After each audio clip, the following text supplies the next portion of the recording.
ஹல்லேலூயா. கர்த்தருடைய நாமம் மகிமைப்படுவதாக. பாடல்களை பாடி கர்த்தருடைய நாமத்தை நாம் மகிமைப்படுத்தலாம். ஸ்தோத்திர ஆண்டவரே. தேவ கிருபை என்றும் உள்ளது, தேவ கிருபை என்றும் உள்ளது. அவரை போற்றி துதித்து பாடி ஹல்லேலூயா என்றார் பரிப்போம். அவரை போற்றி துதித்து பாடி ஹல்லேலூயா என்றார் பரிப்போம். கிருபை என்றும் உள்ளது, அவர் கிருபை என்றும் உள்ளது. அவரை போற்றி துதித்து பாடி ஹல்லேலூயா என்றார் பரிப்போம். அவரை போற்றி துதித்து பாடி ஹல்லேலூயா என்றார் பரிப்போம். நெருக்கப்பட்டும் மடிந்திடாமல் கர்த்தர் தாம் நம்மை காத்ததாலே, நெருக்கப்பட்டும் மடிந்திடாமல் கர்த்தர் தாம் நம்மை காத்ததாலே. அவர் நல்லவர், அவர் வல்லவர், அவர் கிருபை என்றும் உள்ளது. அவர் நல்லவர், அவர் வல்லவர், அவர் கிருபை என்றும் உள்ளது. அவர் கிருபை என்றும் உள்ளது, அவர் கிருபை என்றும் உள்ளது. அவரை போற்றி துதித்து பாடி ஹல்லேலூயா என்றார் பரிப்போம். அவரை போற்றி துதித்து பாடி ஹல்லேலூயா என்றார் பரிப்போம். சத்துரு சேனை தொடர்ந்து சூழ்கையில் பக்தராம் தாவீதின் தேவன் நமக்கே. சத்துரு சேனை தொடர்ந்து சூழ்கையில் பக்தனாம் தாவீதின் தேவன் நமக்கே. முன் சென்றாரே அவர் வல்லவர், அவர் கிருபை என்றும் உள்ளது.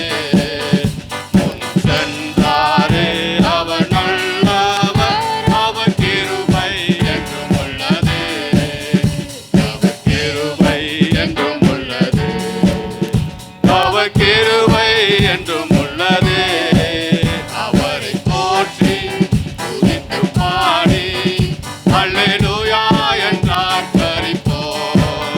அவரை போற்றி துதித்து பாடி ஹல்லேலூயா என்றார் பரிப்போம். அக்கினி சோதனை பற்றிக்க வந்தும் முச்செடி தன்னில் தோன்றிய தேவன். அக்கினி சோதனை பற்றிக்க வந்தும் முச்செடி தன்னில் தோன்றிய தேவன். பாதுகாத்தாரே அவர் நல்லவர், அவர் கிருபை என்றும் உள்ளது. பாதுகாத்தாரே அவர் நல்லவர், அவர் கிருபை என்றும் உள்ளது. அவர் கிருபை என்றும் உள்ளது, அவர் கிருபை என்றும் உள்ளது. அவரை போற்றி துதித்து பாடி ஹல்லேலூயா என்றார் பரிப்போம். அவரை போற்றி துதித்து பாடி ஹல்லேலூயா என்றார் பரிப்போம். ஹல்லேலூயா. அவர் கிருபை என்றென்றும் புதிதாக இருக்கிறபடினாலே புதிய கிருபையினால் தேவன் நம்மளை மூடிக்கொள்ளுகிறார். ஹல்லேலூயா. அவரை இன்னமும் அதிகமாய் நம்ம துதித்து ஆராதித்து அவருடைய நாமத்தை மாத்திரம் மகிமைப்படுத்துவோம். இந்த மாதம் முழுவதும் தேவ ஆவியானவர் நம்மளை வழி நடத்தினார். ஹல்லேலூயா. இந்த மாதத்தின் கடைசி நாட்களில் வந்திருக்கின்றோம். ஹல்லேலூயா. அவர் செய்த நன்மைகள் எல்லாவற்றையும் நம்ம நினைத்து பார்க்கும்போது ஒரு நாவு பத்தாது நன்றி சொல்வதற்கு. ஹல்லேலூயா. அப்படியே நன்றி செலுத்தி விதமாக அவரை நோக்கி பார்ப்போம். திரும்பி பார்க்கிறேன் ஆண்டவரே, நாங்கள் கடந்து வந்த பாதையெல்லாம் திரும்பி பார்க்கிறோம். உம்முடைய கிருபை இல்லாமல் ஒன்றுமே இல்லை ஆண்டவரே சொல்லி அப்படியே ஒரு ஜெப உணர்வோடு கூட இந்த பாடலை நம்ம பாடி தேவனுடைய நாமத்தை மகிமைப்படுத்தலாம். திரும்பி பார்க்கிறேன் வந்த பாதையை, கண்ணீரோடு கர்த்தாவே நன்றி சொல்கிறேன். திரும்பி பார்க்கிறேன் வந்த பாதையை, கண்ணீரோடு கர்த்தாவே நன்றி சொல்கிறேன். நடத்தி நீர் என்னை அமர்ந்த தண்ணீரண்டையில் தூக்கி நீர் என்னை உந்தன் பிள்ளையாக்கினீ. நடத்தி நீர் என்னை அமர்ந்த தண்ணீரண்டையில் தூக்கி நீர் என்னை உந்தன் பிள்ளையாக்கினீ. திருப்பி தர ஒன்றுமில்லையே, திரும்பி பார்க்கிறேன் வந்த பாதையை. கண்ணீரோடு கர்த்தாவே நன்றி சொல்கிறேன். திரும்பி பார்க்கிறேன் வந்த பாதையை. கண்ணீரோடு கர்த்தாவே நன்றி சொல்கிறேன். மாறாவி கசப்பை என்னில் நீங்க செய்திரே. மதுரமான வாழ்வை எனக்கு திருப்பி தந்தீரே. மாறாவி கசப்பை என்னில் ஆமென். ஆண்டவர் நன்றி செலுத்துகிற ராஜா. ஹல்லேலூயா. மகிழ்ச்சியினால் எந்தன் உள்ளம் நிரம்ப செய்தீரே. மகிழ்ச்சியினால் எந்தன் உள்ளம் நிரம்ப செய்தீரே. மகிமைப்படுத்துவே ஜீவனுள்ள காலமெல்லாம் உம்மை உயர்த்துவே. என் ஜீவனுள்ள நாளெல்லாம் என் தேவனுடைய நாமத்தையே மகிமைப்படுத்துவேன். உம்முடைய நாமத்தை உயர்த்துகிறேன் ஆண்டவரே. மகிமைப்படுத்துவே மகிமைப்படுத்துவே ஜீவனுள்ள காலமெல்லாம் உம்மை உயர்த்துவே. உயிருள்ள நாட்கள் எல்லாம் மகிமைப்படுத்துவேன். ஜீவனுள்ள காலமெல்லாம் உம்மை உயர்த்துவேன். திரும்பி பார்க்கிறேன் வந்த பாதையை. ஆண்டவரே கண்ணீரோடு கர்த்தாவே நன்றி சொல்கிறேன். திரும்பி பார்க்கிறேன் வந்த பாதையை. கண்ணீரோடு கர்த்தாவே நன்றி சொல்கிறேன். சோதனைகள் சூழ்ந்த வேளை கதறி தூக்கிட்டேன். சோராமல் உம் கரத்தால் அணைத்துக் கொண்டீரே. ஆமென் ஆண்டவரே.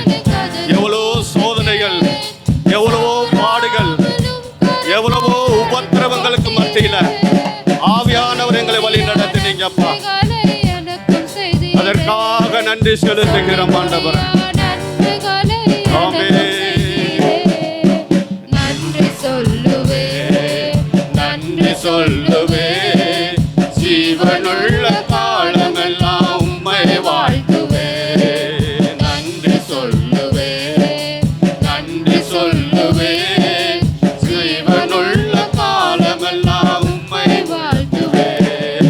திரும்பி பார்க்கிறேன் வந்த பாதையை. கண்ணீரோடு ஆமென் ஆண்டவரே. ஹல்லேலூயா. வந்த பாதையை. கண்ணீரோடு கர்த்தாவே நன்றி சொல்கிறேன். இந்த வாழ்க்கையில எவ்வளவோ சோதனைகள், பாடுகள், உபத்திரவங்களை தாண்டி வந்திருக்கிறோம் இல்லையா? அது தாண்டி வந்ததற்கான காரணம் கர்த்தருடைய கிருபை மாத்திரம்தான். ஹல்லேலூயா. இவ்வளோ நாட்களாக தேவன் நம்மளை வழி நடத்தினார். தேவன் இன்றைய நாளில் நம்மளை வழி நடத்த வல்லவராயிருக்கின்றார். இனி வரக்கூடிய ஒவ்வொரு நொடி பொழுதிலையும் தேவ ஆவியானவர் நம்மளை தாங்கி ஏந்தி வழி நடத்தி நம்மளை செவையான பாதையில் வழி நடத்த வல்லவராயிருக்கின்றார். ஹல்லேலூயா. இவ்வளோ சோதனைக்கு மத்தியில் என்னை தாங்கினீங்க ஆண்டவரே. பாடுகள் உபத்திரவங்களுக்கு மத்தியில் உம்முடைய கரம் என்னை தாங்கினது ஆண்டவரே. உனக்கு நன்றி செலுத்துகிறோம் ஆண்டவரே என்று சொல்லி ஒரு நன்றி அறிந்த உள்ளத்தோடு கூட நம்ம பாட போகிறோம். என்னை விட்டு கொடுக்காதவர், என்னை நடத்துகின்றவர், என்னை பாதுகாப்பவர், என் நேசர் நீரே. என்னை விட்டு கொடுக்காதவர், என்னை நடத்துகின்றவர், என்னை பாதுகாப்பவர், மீண்டும் சொல்வோம். என்னை விட்டு கொடுக்காதவர், நீர் என்னை விட்டு கொடுக்காத தேவன் ஆண்டவர். எல்லா சூழ்நிலைகளிலும் என்னை வழி நடத்துகிற தேவன் நீர் ஆண்டவரே. எப்பேற்பட்ட காரியத்தில் தேவ ஆவியானவர் என்னை பாதுகாக்கிறார் நடத்துகிற தேவனே, நேசர் நீரே. என்னை விட்டு கொடுக்காதவர், என்னை நடத்துகின்றவர், என்னை பாதுகாப்பவர், என் நேசர் நீரே. நான் வழி மாறும் போது என் பாதை காட்டினி, நான் முடியாத போது என்னை தூக்கி சுமந்தி. ஆமென் ஆண்டவரே. எவ்வளவோ நாட்கள்ல வழி மாறி போன என்னை கை தூக்கி விட்டீங்க ஆண்டவரே. செவ்வையான பாதை நீர் காட்டினப்பா. என்னை நடத்துகின்றவர், என்னை பாதுகாப்பவர், என் நேசர் நீரே. என்னை விட்டு கொடுக்காதவர், என்னை நடத்துகின்றவர், என்னை பாதுகாப்பவர், என் நேசர் நீரே. நான் வேண்டிக் கொள்வதெல்லாம் என் வாழ்வில் தருகிறீர். நான் நினைப்பதற்கு மேலா என்னை ஆசீர்வதிக்கின்றீர். ஆமென் ஆண்டவரே. வேண்டிக் கொள்வதற்கு அதிகமாய் தருகிற தேவன். நான் வேண்டிக் கொள்வதெல்லாம், நான் வேண்டிக் கொள்வதெல்லாம் என் ஆமென். நான் நினைப்பதற்கு மேலா என்னை ஆசீர்வதிக்கிறீர். என்னை விட்டு கொடுக்காதவர், என்னை நடத்துகின்றவர், என்னை பாதுகாப்பவர், என் நேசர் நீரே. என்னை விட்டு கொடுக்காதவர், என்னை நடத்துகின்றவர், என்னை பாதுகாப்பவர், என் நேசர் நீரே. நான் நடந்து வந்த பாதைகள் கரடு மேடுகள், நான் கடந்து வந்த பாதைகள் முட்கள் மேடுகள். நான் நடந்து வந்த பாதைகள் கரடு மேடுகள், நான் கடந்து வந்த பாதைகள். மீண்டும் சொல்வோமா? நான் வந்த பாதையெல்லாம் தேவன் அறிந்திருக்கிறீர் ஆண்டவரே. அந்த பாதையில இருந்து வழி தப்பி போயிடாதபடி செவ்வையான பாதை எனக்கு காட்டுனீங்கப்பா. நான் நடந்து வந்த பாதைகள் முட்கள். ஆமென். நான் கடந்து வந்த பாதைகள் முட்கள் மேடுகள். நடக்க முடியல டாடி, நடக்க முடியல, நடக்க முடியல டாடி, நடக்க முடியல. தாங்கிக் கொள்ளுங்க, கரத்திலே கொள்ளுங்க, தாங்கிக் கொள்ளுங்க, கரத்திலே கொள்ளுங்க.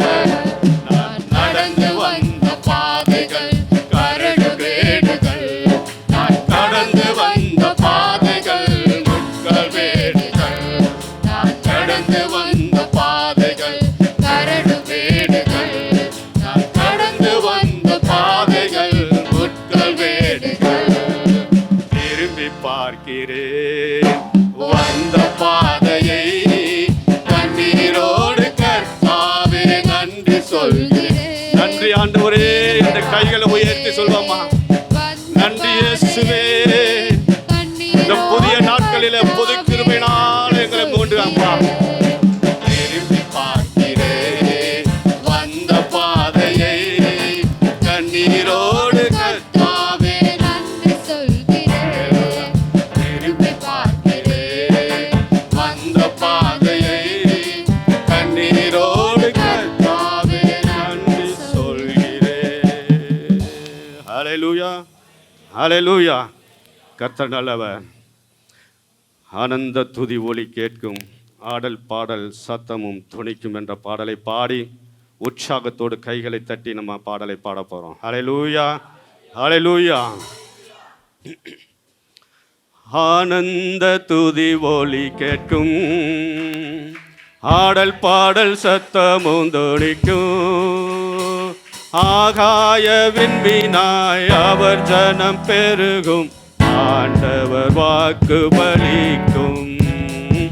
ஆகாய விண்மீனாய் அவர் ஜனம் பெருகும், ஆண்டவர் வாக்கு பலிக்கும். ஆனந்த துதி ஒலி கேட்கும், ஆடல் பாடல் சத்தமும் துணிக்கும். ஆகாய விண்மீனாய் அவர் ஜனம் பெருகும், ஆண்டவர் வாக்கு பலிக்கும்.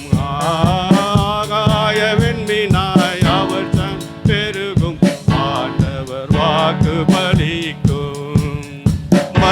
மகிமைப்படுத்துவேன் என்றாரே. மகிமனின் பாசம் பெரிதே, மங்காத புகழுடன் வாழ்வோம், மாற்றுமை பெற்று எழுந்திடுவோம். குறுகிட மாட்டோம், குன்றிட மாட்டோம், கரையில்லா தேவனின் வாக்கு. குறுகிட மாட்டோம், குன்றிட மாட்டோம், கரையில்லா தேவனின் வாக்கு. ஆனந்த துதி ஒலி கேட்கும். கைகளை தட்டி ஆடல் பாடல் சத்தமும் ஒரு உற்சாகத்தோடு ஆகாயவின் மீனாய் அவர் சனம் பெருகும், ஆண்டவர் வாக்கு பலிக்கும்.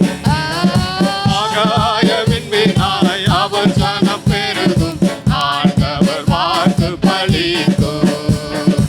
யாக்கோபு நடுங்கிடுவானோ, யாக்கோபின் தேவன் துணையே. அமெரிக்கை வாழ்வை அழைப்போம், ஆண்டவர் மார்பு சுதிப்போம். பதறாத வாழ்வும் சிதறாத மனமும் பரிசாக தேவன் அருள். அதை இன்றைய நாளிலே நாம் ஒவ்வொருவருக்கும் பரிசாக கொடுக்க போகின்றார். ஒரு விசுவாசத்தோடு ஆனந்த துதி ஒலி கேட்கும், ஆடல் பாடல் சத்தமும் தொழிக்கும். ஆகாயவின் மீனாய் அவர் சனம் பெருகும், ஆண்டவர் வாக்கு பலிக்கும். ஆகாயவின் மீனாய் அவர் சனம் பெருகும், ஆண்டவர் வாக்கு பலிக்கும். ஆகாயவின் மீனாய் அவர் சனம் பெருகும், ஆண்டவர் வாக்கு பலிக்கும். ஹல்லேலூயா, ஹல்லேலூயா, ஹல்லேலூயா. கர்த்தருடைய ஆவியானவர் இந்த பெந்தெகோஸ்தே நாளிலே ஊற்றினது போல இன்றைய நாளிலே எங்கள் மீது ஊற்றும் ஆண்டவரே. உம்முடைய ஆவியை எங்கள் மீது ஊற்றும் ஆண்டவரே. உம்முடைய பரிசுத்தம் உள்ள அந்த அக்னியை எங்கள் மீது ஊற்றும் ஆண்டவரே என்று சொல்லி ஒரு செப உணர்வோடு ஒரு அர்ப்பணிப்போடு கூட நம்ம பாட போறோம். ஹல்லேலூயா. ஊற்றிடுமே உம் வல்லமையை இந்த நாளில் எங்கள் மேலே, ஊற்றிடுமே உம் அக்கினியை இந்த நாளில் எங்கள் மீது வல்லமையோடு. அப்படியே எழுந்து நின்று கைகளை தட்டு உற்சாகத்தோடு நம்ம பாட போறோம். உற்சாகத்தின் ஆவியானவர் இன்றைய நாளிலே நமக்குள்ள ஆளுகை செய்ய ஆண்டவர். இந்த அக்கினிமயமான நாவுகள் இந்த மேல் வீட்டு அறையில எல்லோரும் ஒருமனப்பட்டு செபித்த பொழுது அக்கினிமயமான நாவுகள் ஒவ்வொருவர் மீதும் வந்து அமர்ந்தது போல இன்றைய நாளிலே அந்த மேல் வீட்டின் அனுபவத்தை எங்களுக்குள்ள ஊற்றும் ஆண்டவரே. ஒரு வாஞ்சையோடு கூட நம்ம கேட்கலாம். ஒரு வாஞ்சையோடு அர்ப்பணிப்போடு ஆவியை எனக்குள்ள ஊற்றும் ஆண்டவரே என்று சொல்லுவோமா? பரிசுத்தம் உள்ள ஆவியை ஊற்றும் ஆண்டவரே.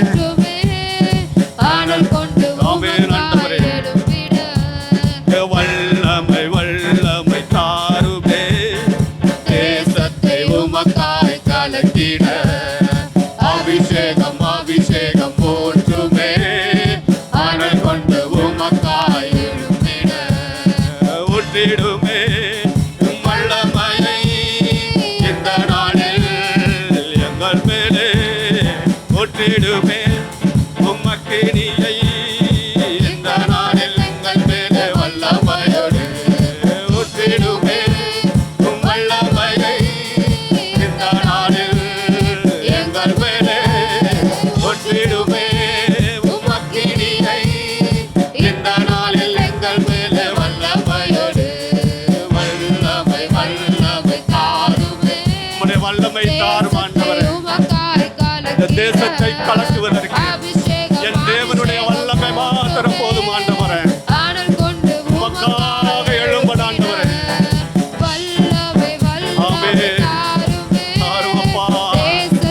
உமக்காய் கலக்கிட. அபிஷேகம் அபிஷேகம் ஊற்றுமே, அனல் கொண்டு உமக்காய் எழும்பிட.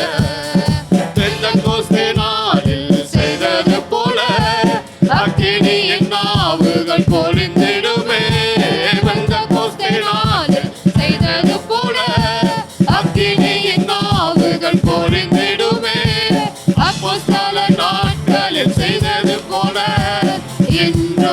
செய்ய வேண்டுமே. ஆமே.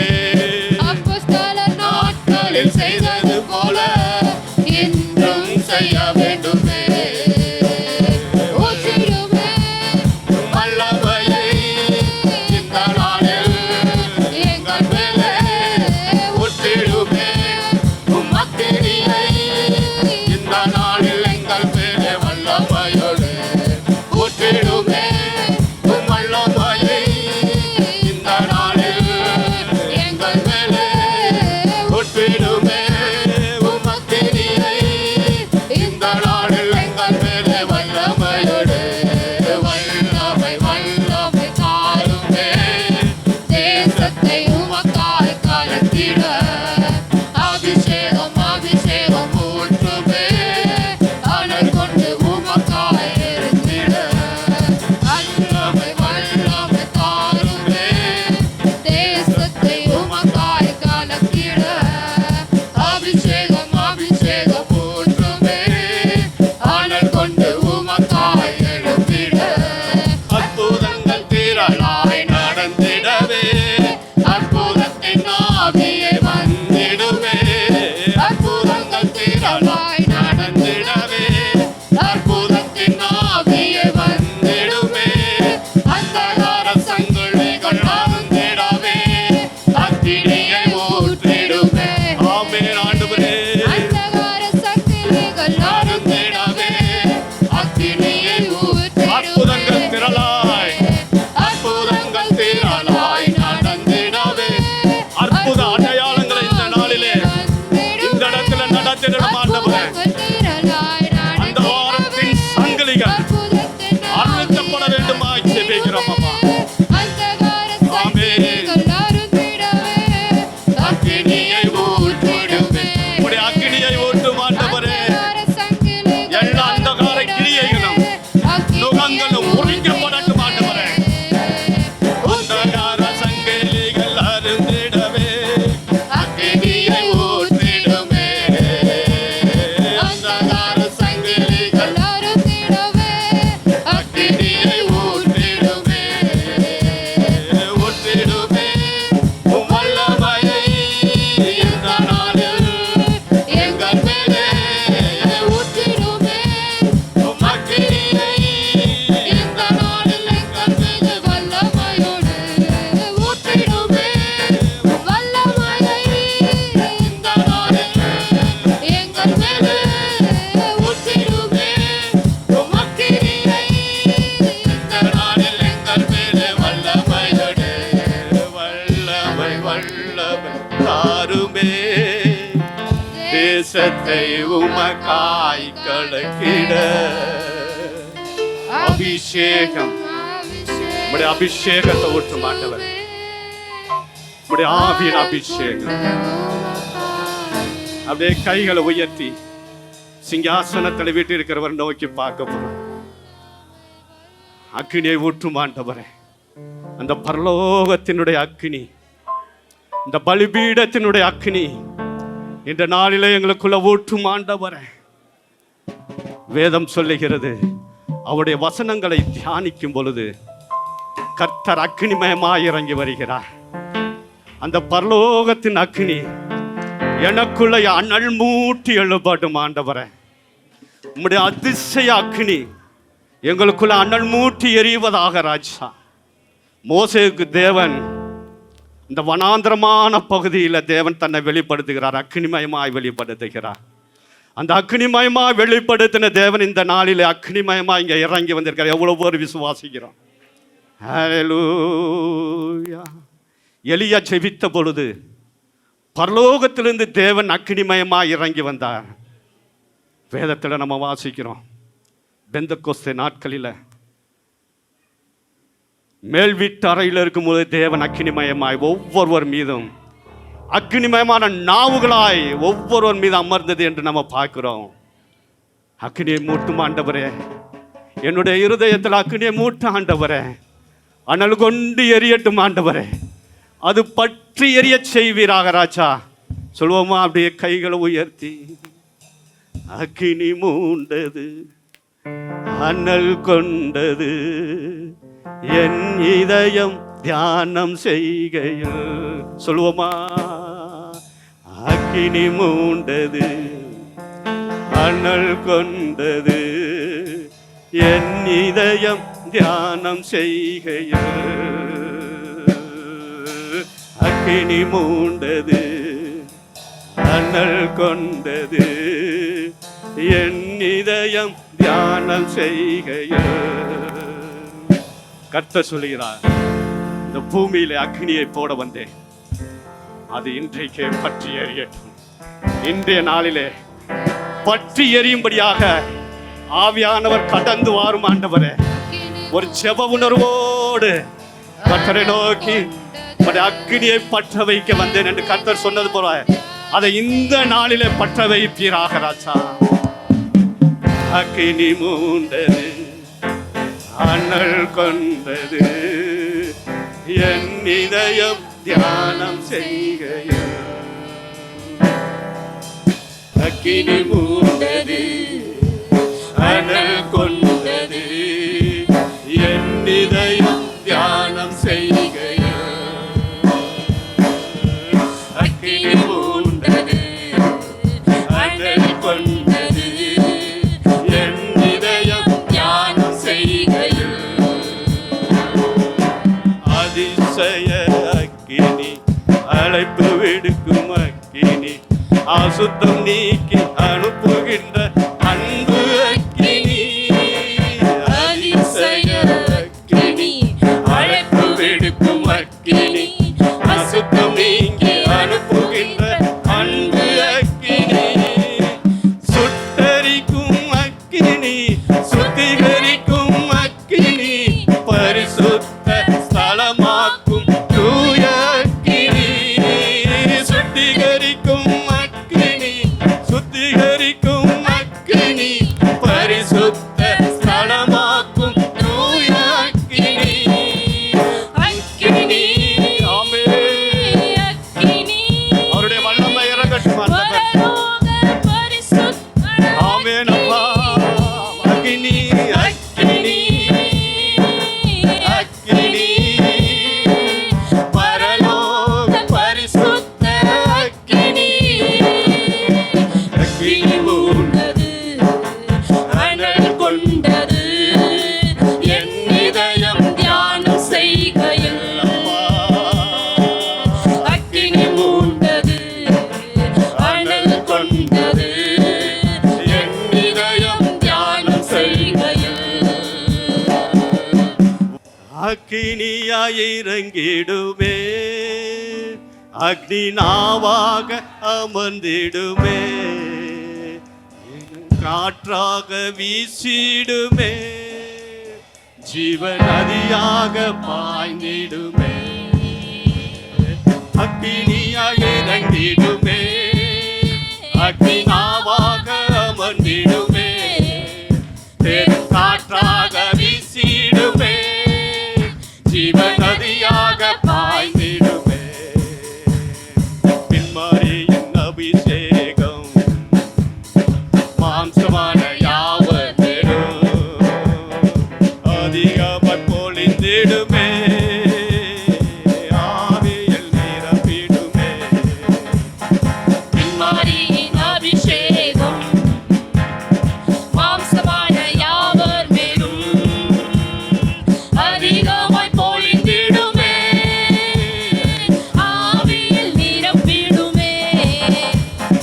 பின்மாரியின் அபிஷேகம் மாம்சமான யாவர் மேலும் அதிகமாய் பொழிந்திடுமே, ஆவியில் நிரப்பிடுமே. எலும்பு பள்ளத்தாக்கினில் ஒரு சேனையை நான் காண்கிறேன், அதிகாரம் தந்திடுமே, தீர்க்க தரிசனம் உரைத்திடவே. நீர் அதிகாரத்தை எங்கள் ஒவ்வொருவருக்குள் வைத்திருக்கிறீங்கப்பா. ஒரு சேனையை நான் காண்கிறேன், அதிகாரம், ஆமென் ஆண்டவரே. தீர்க்க தரிசனம் உரைத்திடுவதற்கு தேவனுடைய அதிகாரத்தை பொழுது கொடுப்பீராக. ஆமென் அப்பா. ஒரு சேனையை நான் காண்கிறேன்,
பிள்ளைகளுக்கு கர்த்தருடைய அக்கினி நம் மீது இறங்குவதாக.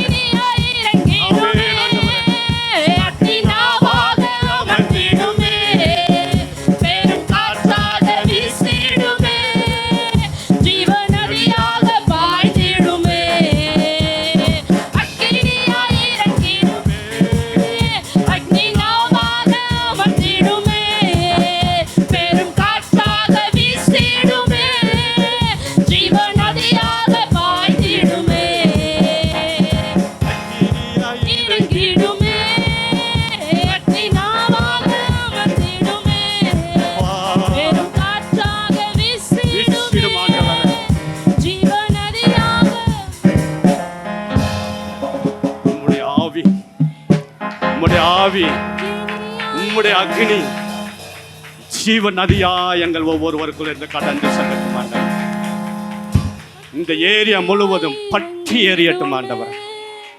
உம்முடைய ஜனங்கள் அப்பா உம்மை தேடி வருபவர்களாக இந்த அக்னி மாற்றட்டும் ஆண்டவரே. இந்த அக்னினால் இன்னும் எங்களை அதிகமாய் நிரப்புவீராக. அதிகாலை வேளையில உம்மை நோக்கி பார்க்கிறோம் ஆண்டவரே. அப்படியே கைகளை உயர்த்தி ஹல்லேலூயா ஹல்லேலூயா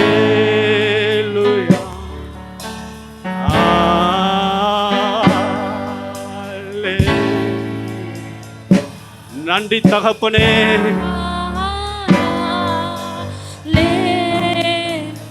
இஸ்ரவேலின் துதிக்கில் வாசம் பண்ணுகிறவரே, சேனைகளின் கர்த்தர் என்ற நாமத்திற்கு ஹல்லேலூயா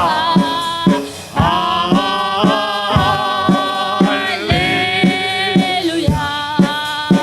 அக்கினிமயமான நாவுகளை உடையவரே,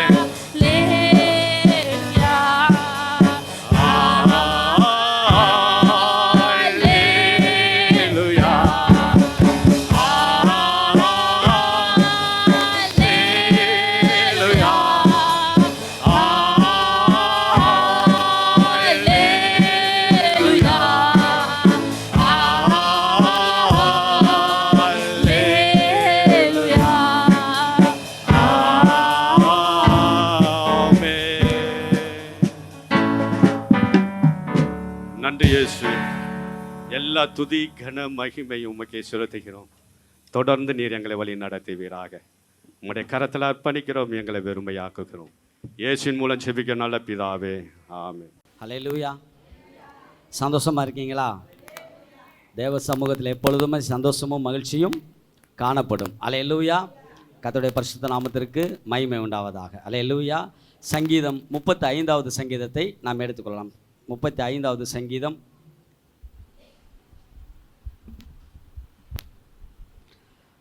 35வது சங்கீதத்தில் 13வது வசனத்தை நாம் வாசிக்கலாம். ஆமென். கண்களை மூடி. ஸ்தோத்திரம் ஐயா, உம்முடைய பாதத்தில் எங்களை தாழ்த்தி அர்ப்பணம் செய்கிறோம் ஆண்டவர். இதன் ஆலோசனையின் கர்த்தராய் இருந்து நீர் பேசும் நாங்கள் கேட்கிறோம், எங்கள் ஜீவனுள்ள நல்ல பிதாவே, ஆமென். ஹல்லேலூயா ஹல்லேலூயா. இங்கு சங்கீதக்காரன் ஒரு வார்த்தைகளை ஒரே ஒரு பாயிண்ட் தான் என்னன்னா, என் ஜெபமும் என் மடியிலே திரும்பி வந்தது. ஹல்லேலூயா.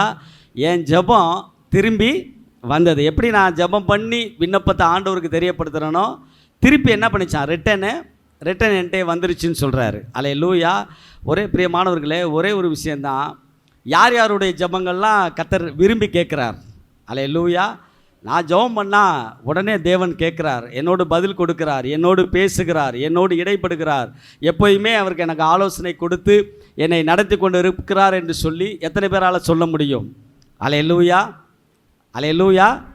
ஏன் இந்த ஜெபம் பார்த்தீங்கன்னா, ஏன்னா தாவீது சொல்லுகிறார், நான் ஜெபம் பண்ணேன்ப்பா, பாஸ்டிங் எடுத்து பண்ணேன், எல்லா நெருக்கத்தின் மத்தியில் நான் ஜெபம் பண்ணேன், எல்லாம் பண்ணினேன், ஆனால் என் ஜெபம் திருப்பி என் மடியிலேயே திருப்பி ரிட்டன் வந்துருச்சு. நான் என்ன விண்ணப்பம் பண்ணனோ அது அப்படியே ரிட்டன் எனக்கு வந்துருச்சுன்னு சொல்கிறாரு. ஹல்லேலூயா. அப்போ காரணம் ரெண்டே விஷயந்தான். பாயிண்ட் என்ன, ஃபஸ்ட்டு மன்னிப்பு, ஒருமனம். இந்த ரெண்டு விஷயங்களும் ரொம்ப ரொம்ப சபையில் நம்ம விசுவாசியாக இருக்கிற நமக்கு ரொம்ப ரொம்ப முக்கியமானது. மன்னிப்பு, ரெண்டாவது என்னது, ஒருமனம். ஹல்லேலூயா. இன்றைக்கு தேவன் சபைகளில் பார்த்தீங்கன்னு சொன்னால், எங்கே பார்த்தாலும் எல்லா காரியங்களும் இருக்கிற ஒரு சச்சரவு, சில பிரச்சனைகள், சில குரூப்பு, சில காரியங்கள் எல்லாம் அப்படி அப்படியே இருக்கிறதுனால தேவன் இந்த நேரத்தில் இதை பேசும்படியாய் ஆவியானவர் பேசுகிறார். அல்லேலூயா. என்னன்னா ஃபஸ்ட்டு இந்த மன்னிக்கிற தன்மைன்னு ஒன்று இருக்குது பார்த்தீங்களா? அல்லேலூயா. எப்படியெல்லாம் மன்னிக்கிறேன்னு சொன்னால் நம்ம மன்னிக்க கற்றுக்கணும். அல்லேலூயா. ஏன்னா ஜெபம் நம்ம ஜெபம் மடியில் திருப்பி வர்றதோ அல்லது ரிட்டர்ன் வர்றதோ காரணமே மன்னிக்க முடியாமல் இருக்கிற சில கடினங்கள். அல்லேலூயா. எப்போயோ பண்ணதை என்ன நினச்சிக்கிட்டே அதவே நினச்சிக்கிட்டு பல வருடங்களாக அதை அப்படியே ஒரு கவ்வம் மாதிரி எடுத்து அதை அப்படியே புண்ணாகி ஓடி காலை எடுத்து கையெடு இப்படி போயிட்டுருக்கோம். அது என்னென்னா மன்னிக்கிற தன்மை தான் ஆண்டவருக்கு ரொம்ப பிடிக்கும். ஏன்னா நம்ம செய்த எல்லா சேட்டையும் அவர் மன்னிச்சிருக்கிறதுனால நம்மளால் யாரையும் என்ன செய்ய முடியல, மன்னிக்க முடியல. அதுக்கு ஒரே ஒரு வசனத்தை நீங்கள் எடுத்து வாசிக்கும் பொழுது மத்தேயில எடுத்துக்கலாம், மார்க் எடுத்துக்கொள்ளுங்களேன். மார்க் 11ஆம் அதிகாரத்தில், மார்க் 11ஆம் அதிகாரம் அதில் 24வது வசனத்தை, ஆதலால் நீங்கள் ஜெபம் பண்ணும் பொழுது எவைகளை கேட்டுக்கொள்வீர்களோ அவங்களெல்லாம் எனக்கு கிடைக்குன்னு ஃபஸ்ட்டு நமக்கு விசுவாசிக்கணும். அப்பொழுது அது உங்களுக்கு உண்டாகும் என்று சொல்லுகிறேன். நீங்கள் ஜெபம் பண்ணும் பொழுது அல்லேலூயா. நீங்கள் நல்லா கவனிங்களேன், ரொம்ப விஷயம் இயேசுவே சொல்கிறார், கவனிக்கக்கூடிய விஷயம். நீங்கள் ஜெபம் பண்ணும் பொழுது யார் பேரிலாவது எதையாலும் ஒரு சின்ன என்ன பண்ணுதான் குறை இருக்குமானால், ஏதோ ஒரு சின்ன தவறுகள், சில காரியங்கள் எதால் இருக்குமானா வாசிங்களேன். பரலோகத்தில் இருக்கிற உங்கள் பிதா உங்கள் தப்பிதங்களை நீங்கள் அதே மாதிரி என்ன பண்ணணுமா, அதே போல் நம்மளும் மன்னிக்கணும். அதை நீங்கள் நல்லா கவனித்து பாருங்களேன். வாக்குக்கு நீங்கள் மன்னிக்கவில்லை என்று சொன்னால் பரலோகத்தில் இருக்கிற உங்கள் பிதாவும் உங்கள் தப்பிதங்களை மன்னியாதிருப்பார். அல்லேலூயா. ஃபஸ்ட்டு பாயிண்ட்டு ஜெபத்தில் நம்ம ஏன் திருப்பி ஜெபம் ரிட்டர்ன் வருது? ரொம்ப நாளாக நான் விண்ணப்பம் பண்ணிக்கிட்டு இருக்கிறேன், பல வருடங்களாக நான் ஜெபித்து கொண்டு இருக்கிறேன், கர்த்தர் செவி சாய்க்க மாட்டார், கேட்க மாட்டாரு, என்னை பார்க்க மாட்டாரு. ஏன் இந்த சூழ்நிலை, ஏன் இந்த பிரச்சனைகள், ஏன் இந்த போராட்டம், இதெல்லாம் என்றைக்கு ஒரு வழி எனக்கு ஏற்படுமானால் காரணம் இதுதாங்க மேட்ரே. அதில் எவ்வளவோ ஜெபம் பண்ணுறோம், போயிட்டுருக்கப்போ ஜெபம் பண்ணுறோம், கம்பெனியில் ஜெபம் பண்ணுறோம், வீட்டில் ஜெபம் பண்ணுறோம், கூட்டங்களில் ஜெபம் பண்ணுறோம், பல காரியங்கள் பாஸ்டிங் எடுத்து ஜெபம் பண்ணுறோம். என்ன பண்ணாலும் சரி, இந்த விஷயத்தில் ரொம்ப கவனமாக இருக்கிறது ரொம்ப விஷயம், கவனிக்கக்கூடிய விஷயம். உங்கள் தப்பிதங்களை நான் மன்னிச்சிட்டேன், அப்போ நீங்கள் ஏன் உங்களால் மன்னிக்க முடியல? அல்லேலூயா. அப்போ ஒரு நம்மளை கடினப்படுத்த அவரும் நம்மளை மன்னிக்காதபடியே நம்முடைய ஜெபங்கள் என்னென்ன கேட்குறீங்களோ எல்லாமே ஸ்டாப் ஆகி போகும். நீங்கள் தானியேல் வாசிக்க வேண்டாம். அவர் ப்ரேயரில் எனி டைம் ஜெபம் பண்ணுற ஒரு மனுஷன், எப்பொழுதுமே தானியேல் எப்பொழுதுமே கர்த்தரோடு இணைந்து இருக்கிற ஒரு மனுஷன்.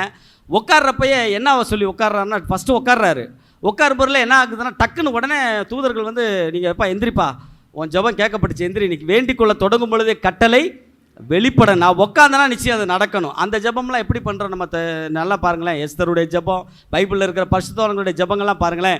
தேவன்கிட்ட போய் கேட்குறாங்க, உடனே ஆகுது, ஏன்னா இவங்கள்ட்ட சொல்லி தான் கர்த்தர் அதை செய்கிறார். அப்படின்றப்ப சில காரியங்கள் நமக்குள்ளே இருக்கிற அந்த கவ்வம் மாதிரி கட்டிக்கிட்டு இருக்கிற, நீங்கள் மன்னிக்கலைன்னா அவரும் நம்மளை என்ன செய்வாராம், மன்னியாமே கடைசி ஜெபம் இப்படியே போயிட்டே இருக்கு. நம்ம சொல்லலாம், ஆனால் இத்தனை வருஷம் இருக்கிறோம், ரட்சிக்கப்பட்டு இவ்வளோலாம் இருக்குதுன்னு நம்ம சொல்லலாம். ஆனால் இந்த ஒரு விஷயம் நம்மளை என்ன பண்ணும், கடினப்படுத்தி அது ஜெபம் கேட்க முடியாதபடி நம்முடைய எல்லா விண்ணப்பங்களும் தேவ சமூகத்தில் அப்படியே போயிட்டு திருப்பி வந்துக்கிட்டே இருக்கும். அல்லேலூயா. ஃபஸ்ட்டு நம்ம அழகாக சொல்கிற பாருங்கள். நீங்கள் யாராச்சும் அந்த 26 மட்டும் வாசிங்களேன். நீங்கள் மன்னியாதிருப்பீர்களானால் பரலோகத்தில் இருக்கிற உங்கள் பிதாவும் உங்கள் தப்பிதங்களை மன்னியாதிருப்பார். அல்லேலூயா. யாக்கோப்பு தப்பு பண்ணிட்டாரு. ஆனால் ஏசாக்கு கிடைக்க வேண்டியதை யாக்கோப்பு என்ன பண்ணிட்டாரு, போய் அதை அபகரிச்சிட்டாரு. இது என்னன்னா, இது தேவனுடைய பார்வையாக இருக்கட்டும், எந்த பார்வையாக இருக்கட்டும். ஆனால் இவங்களுக்குள்ளே என்னன்னா ஒரு காரியம் வந்துருச்சு. என்னடா எப்பட்றா ஆனால் ஓடுறாரு, அதை பண்ணி அதை எடுத்துகிட்டு அவர் ஓடுறாரு. ஆனால் ஏசா வந்து பயங்கரமாக கோபம் கொண்டவனாக அவர் எப்படியாச்சும் கொல்லணும்னு சொல்லிட்டு படையோடு தொலைவிட்டு அலைகிறாரு. இது 2 விஷயம் நடக்குது. ஒன்று, இவர் ஓடி ஒளிகிறாரு, அவர் தேடிட்டு வர்றாரு. அப்போ தேடும் பொழுது நீங்கள் நல்லா கவனித்து பாருங்களேன், அப்போ கொலைவெறி தாக்குதல், அவனை எப்படியாச்சும் கொல்லணும், எதாவது பண்ணணும் என்று அப்படியே பிடிக்கிட்டான்னு இப்படியே அவர் போயிட்டு இருக்கிறாரு. போகும்பொழுது ஒரு இடத்துல சந்திக்கிறப்ப அவங்களுக்கு அந்த ஏசாக்கு இருந்த இவர் ஜெபம் பண்ணுறாரு. உடனே ஆண்டவரே, இது வந்து நீங்கள் தான் அதை பார்க்கணும்னு சொல்லிட்டு உடனே போய் என்ன நடந்தாலும் பரவாயில்லன்னு யாக்கோபு போய் என்ன பண்ணிட்டாரு, தேவ சமூகத்தில் உட்காந்து எப்படியாச்சும் ஏதாவது ஒரு கிருபை பண்ணுங்க, ஏதாவது ஒரு காரியம் பண்ணுன்னு ஜெபம் வேகமாக பண்ணுறாரு. உடனே ஏசாக்கு கர்த்தர் வந்து அதை ஒரு மன்னிக்கிற சுபாவத்தை கொடுத்தார். அல்லேலூயா. கொலவெறியோடு வந்தவன் முன்னாடி வரும்பொழுது தேவ சமூகத்துக்கு 2 பேரும் இணைகிறப்ப என்ன செய்கிறாங்க, பொருட்களை பரிமாறி கொடுக்குறாங்க, 2வது போய் மன்னிக்கிறாங்க. 2 பேரும் அந்த மன்னிக்கிற ஒரு தன்மை வந்துச்சுங்க. இன்றைக்கி நீங்கள் நல்லா கவனித்து பாருங்களேன், இயேசு நம்ம செய்கிற ஒவ்வொரு காரியத்தையும் நம்மளை தண்டிக்கணும்னு நினச்சிருந்தா நீங்களும் நான் இந்த இடத்துல வந்து நின்றுக்கவே முடியாது. ஏன்னா சின்ன விஷயங்களுக்கு அவர் தண்டிச்சுக்கிட்டே இருந்தார்னு வைங்க, மன்னிக்காமல் போயிட்டே இருந்தார்னா நம்ம போகவும் முடியாது, வரவும் முடியாது. நம்முடைய சுவாசம் அவர் கையில் இருப்பதுனால எந்த நேரத்தில் வேணாலும் அவர் ஸ்டாப் பண்ண அவரால் முடியும். அல்லேலூயா. ஏன் அதை இன்னமும் நான் மன்னிச்சிட்டேன்னு அடிக்கடி நம்மளை என்ன பண்ணுறாரு, நீ மன்னின்னு. இன்னும் நம்மள்ட்ட ஆவிக்குரியவங்கள்ட்ட வந்து இன்னொரு காரியங்கள் இருக்கும். இந்த ரிலேட்டிவோட சண்டை, இந்த மித்தவங்களோட பேசாமல் இருந்தேன்னா நான் அவங்களுக்கு முன்னாடி எப்படி வாழ்கிறேன்னு பாரு, அவங்க என் வீட்டுக்குள்ளே வரக்கூடாது, அவங்க போகக்கூடாது அப்படின்னா ஆண்டவர் இல்லைன்னு அர்த்தம். அல்லேலூயா. ஆண்டவர் அந்த இடத்துல இருக்க மாட்டார். நம்மளை கொண்டு வந்து வச்ச நோக்கம் என்ன? அல்லேலூயா. எடுத்துக்காட்டாக ஒரு சாட்சியின் ஜீவியத்தில் அவங்கள ரட்சிப்புக்குள்ளே இழுக்கிறதுக்கு என்னென்ன வழியோ எல்லா வழியும் செய்யணும். அல்லேலூயா. அப்போ அந்த வழியை இருந்துக்கிட்டு இல்லை காலத்துக்கு நான் பேச மாட்டேன், நான் செத்தாலும் என் சாவுக்கு அவங்க வரக்கூடாதுன்னு நீ செத்து போயிட்ட, அது சாவுக்கு வந்து நீ பார்த்து என்ன மறுபடியும் ஏன் வந்து நான் சண்டை போட முடியும்? எஸ், நான் செத்த சாவில் கூட அவங்க வந்து சொல்கிறோமா இல்லையா? அது ஆவிக்குரியவர்கள், நல்லா ஜெபிக்கிறவங்க வரவே கூடாது. அவள் பந்தலில் வந்து நிற்கக்கூடாது, இவன் போகக்கூடாது, அவன் வரக்கூடாது, இவன் வரக்கூடாது, அங்கே அவன் முன்னாடி எப்படி வாழ்கிற இவன். இதெல்லாம் வந்து என்ன சொல்கிறேன்னா, கர்த்தருக்குள்ளாக நம்ம இருக்கிறோன்னு சொன்னால் கொஞ்சம் அப்படியே இறங்கி வந்து பாருங்களேன், உங்களால் கண்டிப்பாக முடியும். நான் ஆண்டவர் என்னை மன்னிக்க சொல்லியிருக்கேன், நான் மன்னிச்சு விடுறேன், அப்படி பார்த்தா எவ்வளோ தப்பிதங்களை சொல்லிக்கிட்டே போகலாம். அல்லேலூயா. ஒரு நாள் காலையில் எழுந்திரிக்கிறோம், நைட்டு வரையில் எந்த சின்ன விஷயங்கள்லாம் என்னமோ நிறைய நடக்குது. அப்போ கர்த்தர் நம்ம கூட ஆவியானவர் சொல்லிக்கிட்டே இருப்பார், தம்பி தப்புன்னு சொல்லிக்கிட்டே இருப்பார். அப்போ நம்ம என்ன செய்கிறோம், அவர் நம்மளை அடிக்கடி மன்னிச்சு நமக்கு அடுத்த நாளைக்கு நமக்கு ஒரு நாள் சேர்த்தே கொடுத்துறாரு, போங்கப்பா வாழுங்கப்பான்னு சொல்லி அவரை வந்து அதை ஸ்டாப் பண்ணுறாரு. ஆனால் நம்ம என்ன செய்கிறோம், அதை அப்படியே தொடங்குறோம். அல்லேலூயா. மன்னிக்கணுங்க. அது மன்னிச்சாதான் நமக்கு கர்த்தர் வந்து பெரிய லெவலில் கிஃப்ட் கொடுப்பாருங்க. ஆகையினால மன்னிக்கிற சுபாவத்தை நம்ம கற்றுக்கொள்ளலாம். 2வது பாயிண்ட் சீக்கிரமாக முடிக்கிறதுனால 2வது பாயிண்ட் சங்கீதத்தில் நீங்கள் எடுத்துக்கொள்ளும் பொழுது 133வது சங்கீதம் 1 வசனத்தை நீங்கள் வாசிக்கும் பொழுது, இதோ சகோதரர்கள் ஒருமித்து வாசம் பண்ணுகிறது எத்தனை நன்மையும் எத்தனை இன்பமாக இருக்கிறது. ஒரு மனம். அல்லேலூயா. அந்த ஒரு மனம் ஆவி தான் ஆண்டவருக்கு ரொம்ப பிடிக்கும். அல்லேலூயா. ஒருவர் மேலே குறை உண்டா உடனே என்ன செய்யணும், குறைய போய் நம்ம வந்து ஹார்டாக ரொம்ப ஃபோர்ஸ் பண்ணி அவங்கள்ட்ட சொல்லாதபடி ஆவிக்குரிய லைனில் இல்லை தவறு, இந்த தவறு பண்ணால் கர்த்தர் இதை வந்து பண்ணுவார்ப்பா அப்படின்னு சொல்லி இப்படி போகணும். இந்த ஒரு மனம் என்கிற இந்த டீம் அப்படின்னு சொல்லி இருக்குது பார்த்தீங்களா, இந்த குரூப்பு மட்டும்தான் நான் பேசுவேன், இந்த குரூப்பு இந்த டீம் இந்த வந்து வந்து அதை ஸ்டாப் பண்ணணும். அல்லேலூயா. ஒரு மனம் என்றால் ஒரே மன உடையவர்களாக ஒரு உறுப்பு சபையில் பாடுபட்டால் எல்லாம் சேர்ந்து என்ன செய்யணும், பாடுபடணும். ஒரு உறுப்பு துன்பப்பட்டால் எல்லாம் சேர்ந்து ஒருத்தங்க அழுகிறாங்கன்றக்காக அதோடு சேர்ந்து நம்ம ஆண்டவர் போட்டாரா, ஆண்டவர் அடித்தாரா, அது பண்ணாரா, இது ஆண்டவர் அதுக்கு வேலை இல்லை, ஆண்டவர் அது பண்ண மாட்டார். அல்லேலூயா. ஒரு மனம் எங்கு இருக்கிறதோ அந்த இடத்துல தேவன் அதிகமாய் வாசம் செய்கிறவர். அல்லேலூயா. அதிகமாக இடைப்படுவார். ஒரு மனம் இல்லாத இடங்களெல்லாம் கர்த்தர் இருக்கவே மாட்டார். ஏன்னா டீமை என்ன செய்யணும், மாறணும். நீங்கள் பேசிக்கொண்டே இருக்கிறது நான் நேசிக்கிறவங்களோட நேசிக்கிறதுனாலேயே கர்த்தருடைய அன்பு வெளிப்படாது. அதுலேருந்து மாறி இங்கே வரணும். கன்வென்ஷனில் அடிக்கடி ஒன்று நடக்கும் தெரியுங்களா, அடிக்கடி அறிவிக்கக்கூடிய நாளில் ஒரு விஷயத்தை அறிவிப்பாங்க, எடுத்தோடனே நம்முடைய பேராயர் அறிவிப்பாங்க. அல்லேலூயா. என்னன்னு சொல்லுங்கள் பார்க்கலாம் கரெக்டாக. அல்லேலூயா. ஆமேன். சங்கரன் கோயிலுக்காரங்க திண்டுக்கல்காரங்களோட உட்காருங்க, அவங்க வந்து திருநெல்வேலிக்காரவங்க சென்னைக்காரங்களோட இணைங்க, பேசி பழகுங்க. இப்போ நம்ம அப்படிலாம் இல்லை, சபையில் அது ரொம்ப நாள் ஆச்சு பார்த்து. அல்லேலூயா. நான் பேசி கொண்டு இருக்கிறவங்களோட தான் கடைசி வரையிலும் இந்த டீமோட தான் என்னுடைய ஜெபம், இந்த குரூப்போட தான் என்னுடைய ஜெபம். அப்போ எங்கே ஒரு மனம், அது ஒரு மனம் இல்லை, அல்லேலூயா. இரு மனங்கள் பல மனங்களாக மாறி விடுகிறது. அல்லேலூயா. ஒரு மனம் பாட்டு ஆவி நமக்கு வரும் பொழுது சபையில் பெரிய ஒரு எழுப்புதல் உண்டாகுங்க. அந்த ஒரு மனம் இல்லாத இடங்களில் நீங்கள் நல்லா மத்தேயு 18ஆம் அதிகாரத்தில் 19வது வசனத்தை நீங்கள் வாசிக்கும் பொழுது இங்கு கர்த்தர் வந்து ஒரு மனத்தை வந்து எப்படி சொல்கிறாரு பாருங்களேன். வாசிங்க சீக்கிரமாய் 18-19 சீக்கிரமாக வாசிங்க. அல்லாமலும் உங்களில் 2 பேர் தாங்கள் வேண்டிக் கொள்ள போகிற எந்த காரியத்தை குறித்தாகிலும் பூமியிலே ஒருமனப்பட்டிருந்தால் பரலோகத்தில் இருக்கிற என் பிதாவினாலே அது அவங்களுக்கு உண்டாகும். பாருங்களேன், எத்தனை பேருக்கு சொல்கிறாரா? 2 பேர் ஒருமனப்ப. ஏன்னா இருக்க மாட்டாங்கன்னு ஆண்டவருக்கு தெரியும். அல்ல, நல்லா கவனிச்சு பாருங்களேன். இருக்க மாட்டாங்கன்னு ஆண்டவருக்கு தெரிஞ்சால் இதை சொல்கிறாரு. பூமியில் நீங்கள் 2 பேர் ஒருமனப்பட்டிருந்தா நீங்கள் என்னென்ன காரியங்கள் கேட்குறீங்களோ அதெல்லாம் என்ன பண்ணுவேன், கொடுப்பேன்றாரு. உயிர் தெழுந்த இயேசு எங்கெங்கே போனார்? அல்லேலூயா. அவருடைய வேலை வந்து உயிர் தெழுந்ததுக்கப்புறம் அவருடைய வேலைகள் அதிகமாக இருந்துச்சு. ஃபஸ்ட்டு எங்கே தெரியுங்களா போனார்? எங்கே போனார்? கலிலேயா போனார். அப்புறம் ஆமேன்.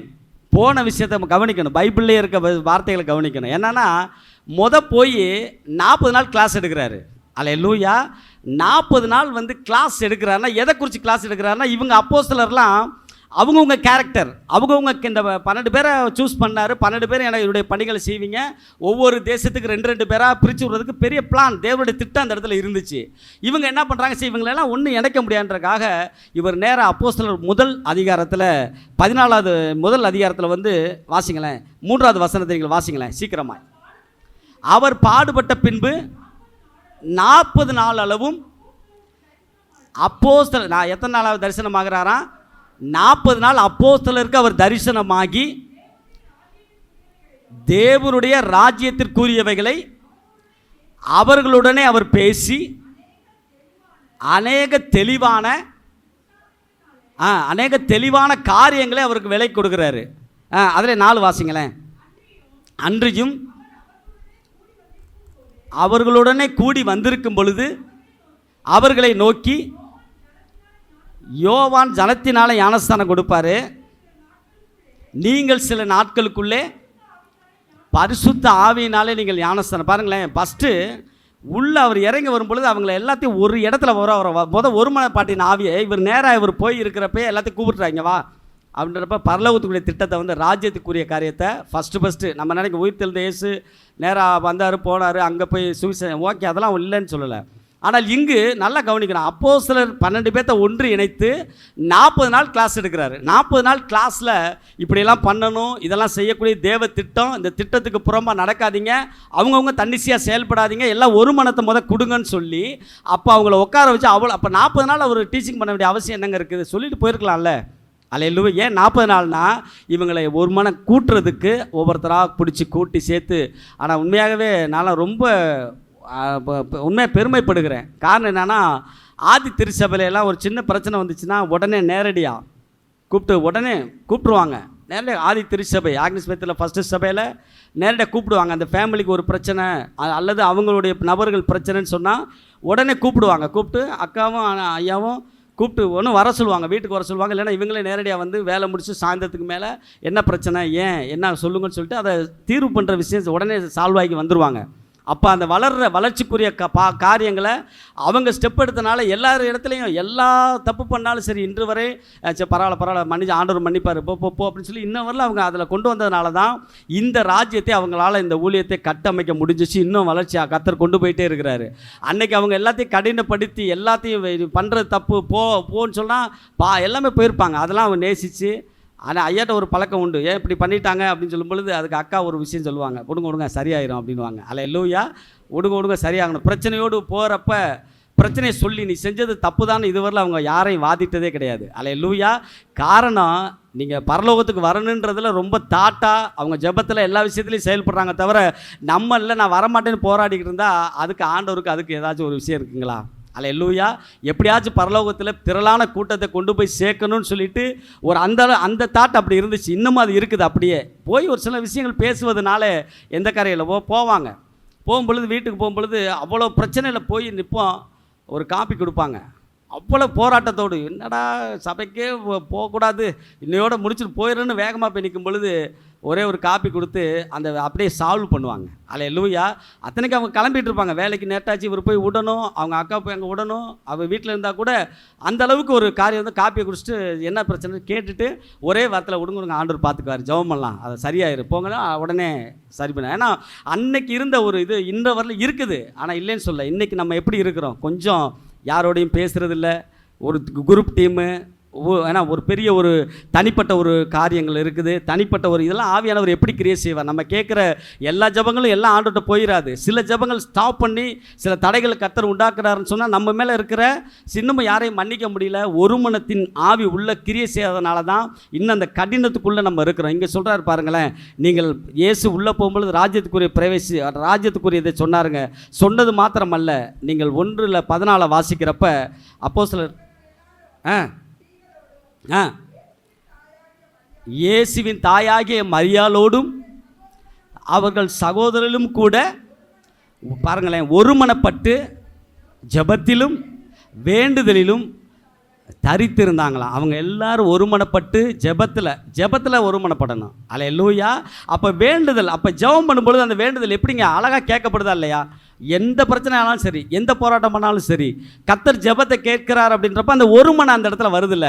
அப்போ வரும்பொழுது இயேசுவே அதை முன்னின்று என்ன பண்ணியிருக்காரு, இங்கே இல்லைப்பா இதெல்லாம் பண்ணக்கூடாது, எல்லாம் சேருங்க, சேர்ந்து ஜெபிங்க. இப்போ எதுக்கு கூட்டம் கூடுறாங்க? ஒரு கூட்டம், முழு இரவு ஜெபம், அந்த நிறைய ஜெபங்கள், நிறையா ப்ரேயர்லாம் நிறையா இருந்துச்சு. அல்லேலூயா. நிறையா ப்ரேயர் இருக்குது. அப்போ ஏன் கூட்டுறாங்க? கெட்டு நரகத்துக்கு போயிடக்கூடாதுன்னு ஒரு தாட்டு இருக்கா இல்லையா? கெட்டு நரகத்துக்கு போயிடக்கூடாது, இவங்களை வந்து எப்படியாச்சும் கர்த்தருக்குள்ளே கொண்டு வரதான் முயற்சி எடுக்கிறாங்க. சபையாருடைய முயற்சி என்னவாக இருக்கும்?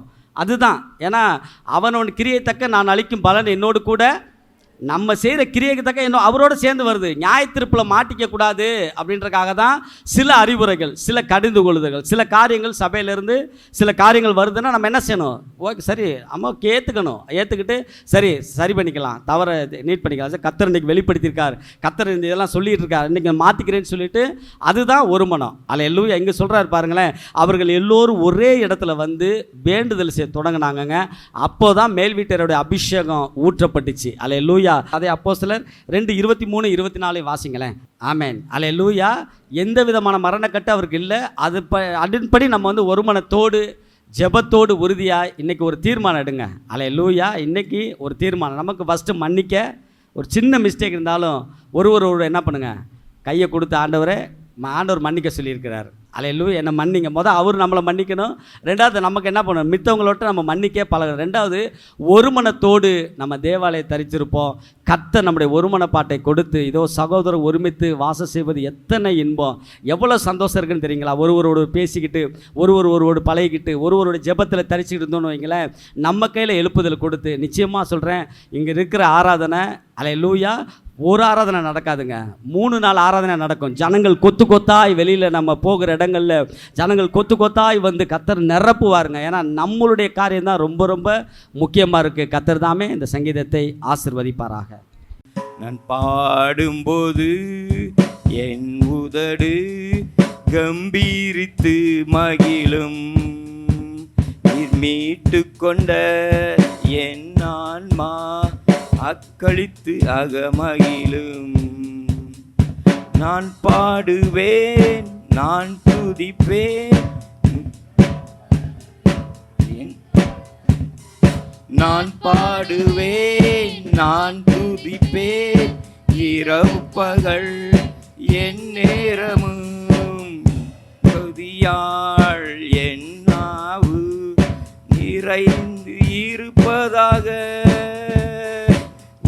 துதியார் என் நாவு நிறைந்து இருப்பதாக. நாள்தோறும் உம்மை துதிப்பே, நம்பிக்கையோடு துதிப்பே, நாள்தோறும் உம்மை துதிப்பே, நம்பிக்கையோடு துதிப்பே. பாடும்போது என் உதடு கம்பீரித்து மகிழும், நீர் மீட்டு கொண்ட என் ஆன்மா அக்களித்து அகமகிழும்.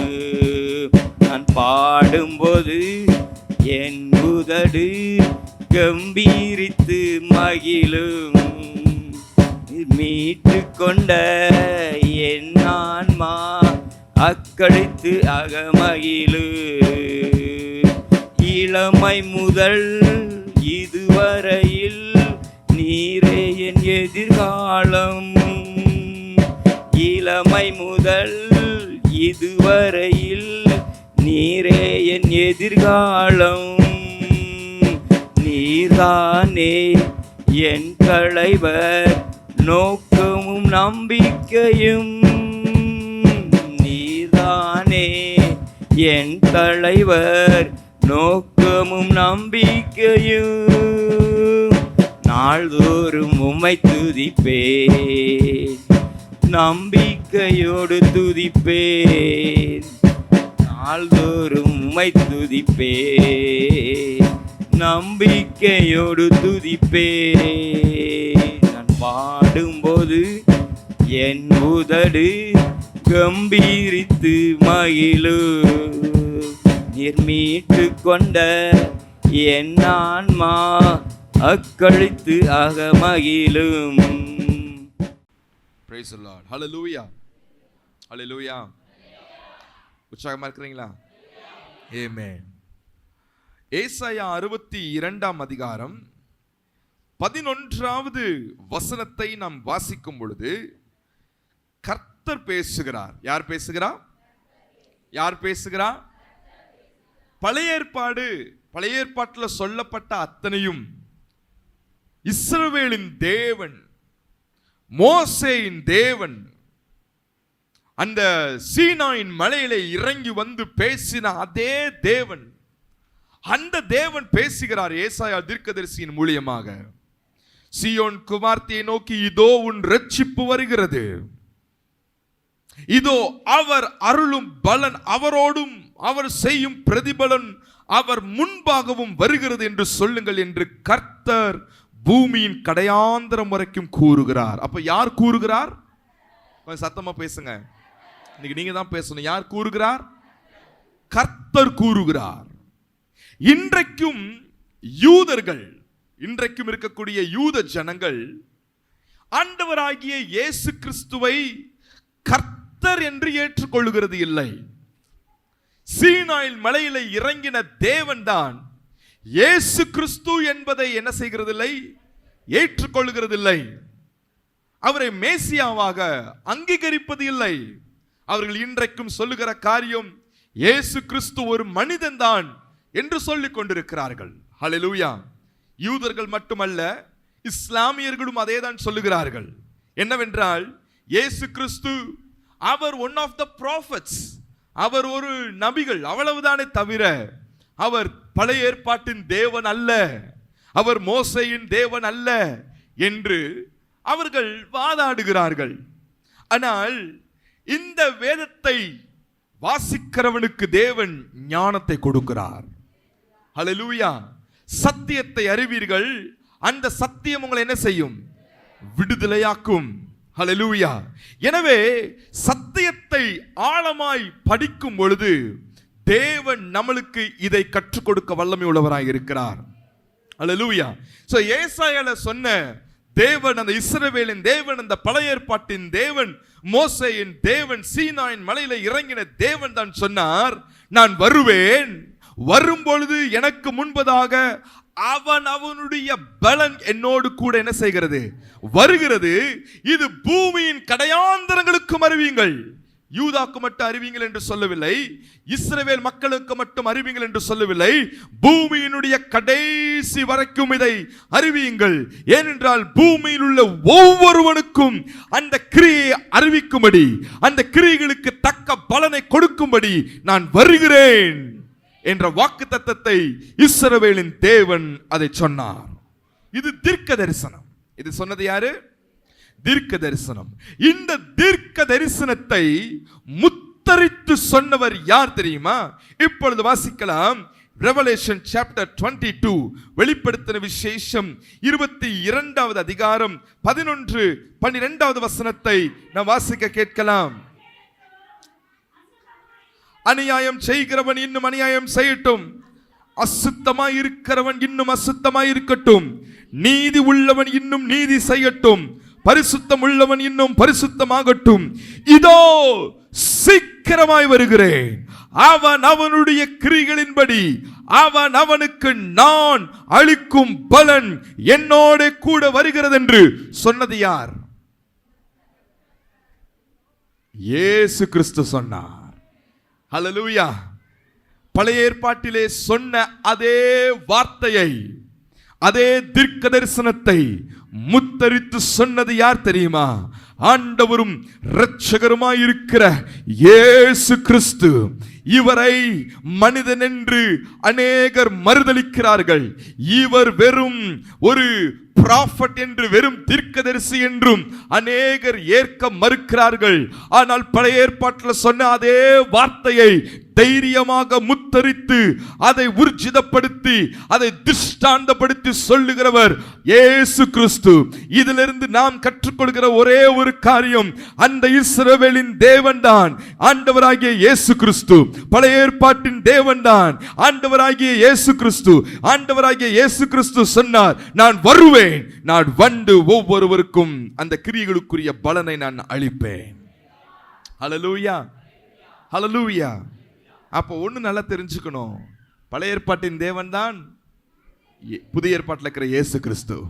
புதிய ஏற்பாட்டில் இருக்கிற இயேசு கிறிஸ்து தான் பழைய ஏற்பாட்டிலே மோசேயை சந்தித்த தேவன், ஆபிரகாமை சந்தித்த தேவன், ஏசாயாவோடு பேசின தேவன், சிங்காசனத்தில் மேல் வீற்றிருக்கிற தேவன் என்பதை நீங்களும் நானும் வசனத்தின் மூலியமாய் அறிந்து கொள்ள வேண்டும். ஹல்லேலூயா. உங்களிடத்திலே வந்து போராடுகிறவர்களிடத்திலே வசனத்தை எடுத்து காண்பீங்கள். ஹல்லேலூயா, ஹல்லேலூயா. கர்த்தருடைய பரிசுத்த நாமம் மகிமைப்படுவதாக. சரி, ஓகே. இன்றைக்கு நான் உங்களை இந்த வசனத்தை கொண்டு உங்களை நான் பயமுறுத்த விரும்பவில்லை, ஆனால் இந்த வசனத்தை கொண்டு உங்களை நான் உற்சாகப்படுத்த விரும்புகிறேன். ஹல்லேலூயா. இந்த வசனம் யாருக்கு சொல்லப்பட்டிருக்கிறது? உலகத்தில் இருக்கிற அத்தனை பேருக்கும் சொல்லப்பட்டிருக்கிறது இல்லையா? ஒரு வசனத்தை நாம் வாசிக்கலாம். நீங்க நிறைய வசனங்களை நாம் வேதத்தில் படிக்க போகிறோம். எக்லெசியாஸ்டஸ் பிரசங்கியின் புத்தகம் 12வது அதிகாரம் 14வது வசனம். யாருக்கு அல்லது எப்படிப்பட்ட காரியங்களுக்கெல்லாம் தேவன் பலனை கொண்டு வர போகிறார்? வாசிக்கலாம். ஒவ்வொரு கிரியையும் அந்தகரமான ஒவ்வொரு காரியத்தையும் நன்மையானாலும் தீமையானாலும் தேவன் நியாயத்திலே கொண்டு வருவார். ஹல்லேலூயா, ஹல்லேலூயா. கொஞ்சம் என்ன கவனிங்க.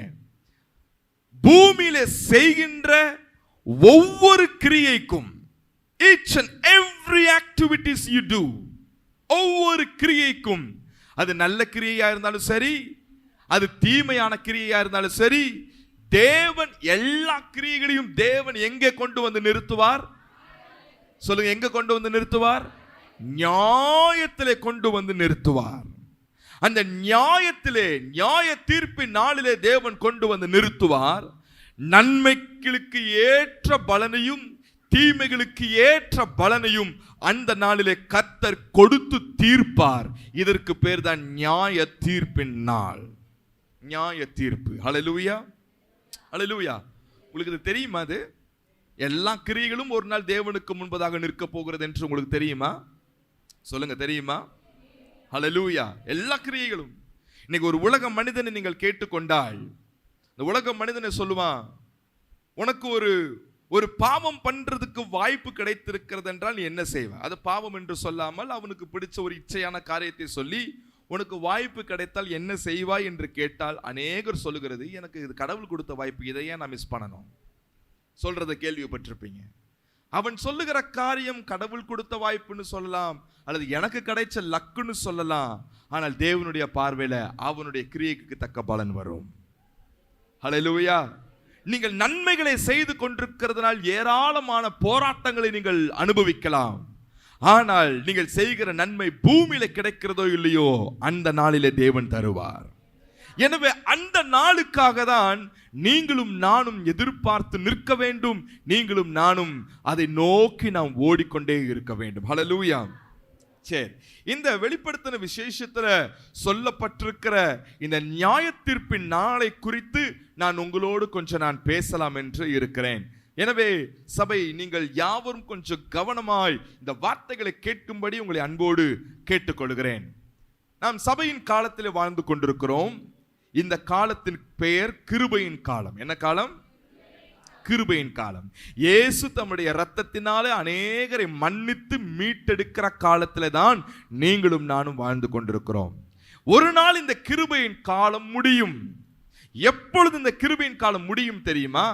என்றைக்கு நமது இரட்சகராய் இருக்கிற இயேசு கிறிஸ்து அவர் மேகம் மீதில் வந்து கர்த்தருடைய ஜனங்களை ரகசிய வருகையில் எடுத்துக்கொள்கிறாரோ, சபை என்றைக்கு எடுத்துக்கொள்ளப்படுகிறதோ அன்றையோடு இந்த கிருபையின் காலம் என்ன வந்துரும்?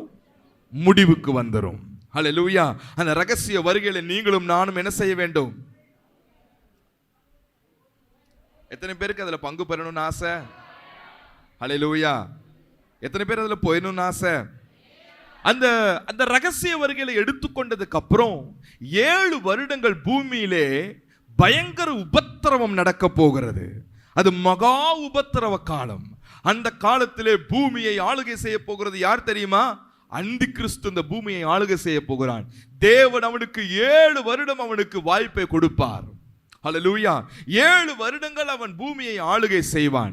ஆனால் 7வது வருடத்தினுடைய முடிவிலேயோ என் தேவாதி தேவனும் கர்த்தாதி கர்த்தரும் ராஜாதி ராஜாவுமாய் இருக்கிறவர் அவர் வெள்ளை குதிரையின் மேலே பரலோகத்திலிருந்து இறங்கி வருவார். அவரோடு கூட 1000 பரிசுத்தவான்கள். அந்த பரிசுத்தவான்கள் வேற யாரும் இல்லை, ரகசிய வருகைகளை எடுத்துக்கொள்ளப்பட்ட நீங்களும் நானுமே. நீங்களும் நானும் எல்லாரும் சேர்ந்து அவர் இறங்கும் பொழுது நாமும் அவரோடு கூட இறங்கி வருவோம். இறங்கி வரும் பொழுது அவர் பூமியில் இருக்கக்கூடிய மிருகத்தை பிடித்து அவர் அவர் அவர் அக்கினி கடலிலே போட்டு அந்தி கிறிஸ்துவை தேவன் 1000 வருடம் அவன் கட்டி வைப்பார். இந்த பூமியை கர்த்தர் ஆளுகை செய்வார். 1000 வருஷம் இந்த பூமியில நீங்களும் நானும் ஆளுகை செய்ய போகிறோம். கர்த்தர் எல்லா பேருக்கும் ராஜாதி ராஜாவாய் அவர் எருசலேமில் நின்று ஆளுகை செய்வார். ஹல்லேலூயா. இந்த 1000 வருட அரசாட்சிக்கு பின்பதாக ஒரு மகா பெரிய யுத்தம் நடக்கும். அது சத்துரு கட்டப்பட்டிருக்கிற சத்துருக்கள் எழும்பி தேவனோடு யுத்தம் பண்ணுவார்கள். ஆனால் தேவன் ஒரு நிமிஷத்திலே அவர்களை அழித்து அவர்களுடைய கதையை முடிப்பார். அதோடு மாத்திரமல்ல, நாம் வாழ்ந்து கொண்டிருக்கிற இந்த பூமி வெந்துருகி சாம்பலாய் மாறும். ஹல்லேலூயா. அந்த 1000 வருடத்தினுடைய முடிவிலே யுத்தம் நடைபெறும். யுத்தத்தினுடைய முடிவிலே இந்த பூமி வெந்துருகி சாம்பலாய் தேவன் மாற்றி போட்டு இந்த பூமியை தேவன் முற்றிலும் அழித்து போடுவார். இந்த பூமியை மாத்திரமல்ல, நம் கண் காண இருக்கிற இந்த வானத்தையும் தேவன் அவர் அழித்து போடுவார். அது மடமடமட என்று அது அழிந்து ஒளிந்து போகும். எனவே இந்த வானமும் பூமியும் ஒளிந்து போகும் என்று தேவன் நம்மளுக்கு தீர்க்க தரிசனமாய் சொல்லி இருக்கிறார். ஹல்லேலூயா. வானமும் பூமியும் என்ன செய்ய போகுதா? ஒளிந்து போகும். ஒளிந்து போன பின்பு நடு மையத்திலே நடுவானிலே தேவனாகிய கர்த்தர் வெண் சிங்காசனத்தை போட்டு அங்கே நியாயாதிபதியாய் அமர்ந்திருப்பார். அன்றைக்கு நோ மர்சி. என்ன கிடையாது அன்னைக்கு? அன்றைக்கு இரக்கம் பாராட்டுவது இல்லை. அது இரக்கத்தின் நாள் இல்லை.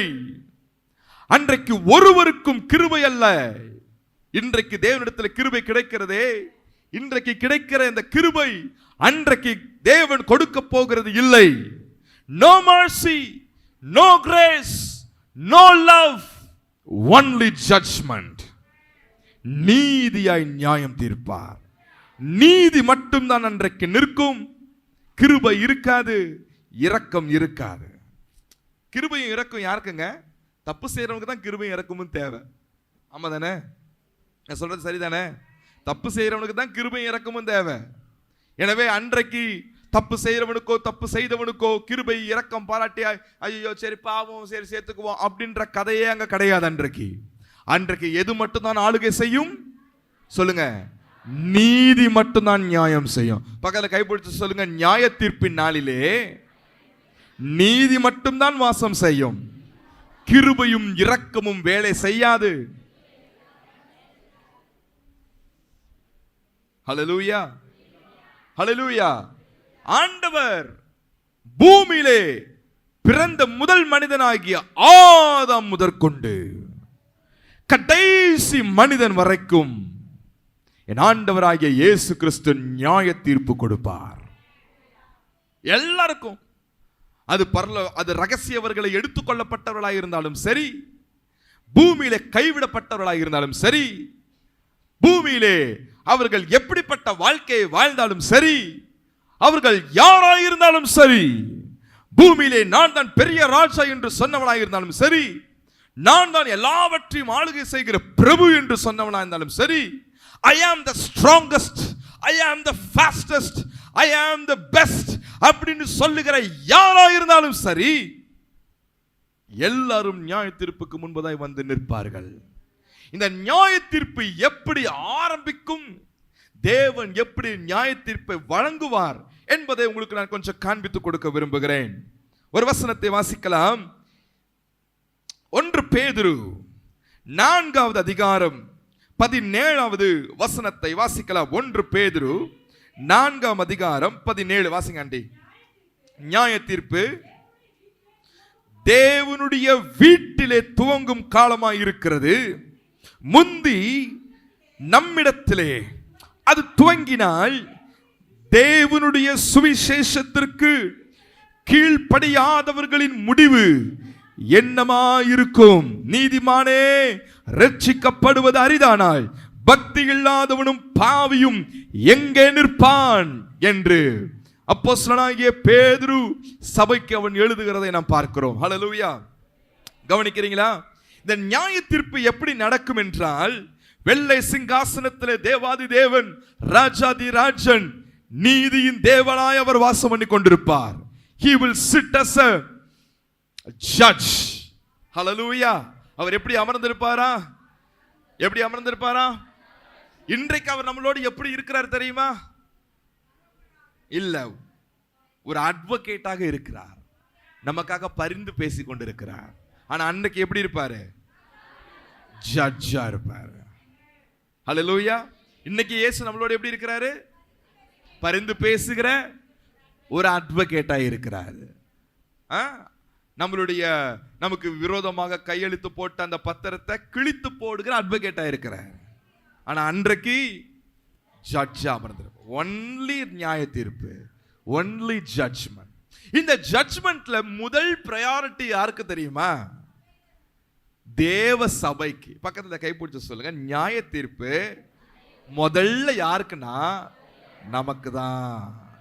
சொல்லுங்க, நமக்கு தான். ஆண்டவர் பாருங்க நம்ம மேல எவ்வளவு கிருபை பாராட்டி இருக்கிறார்.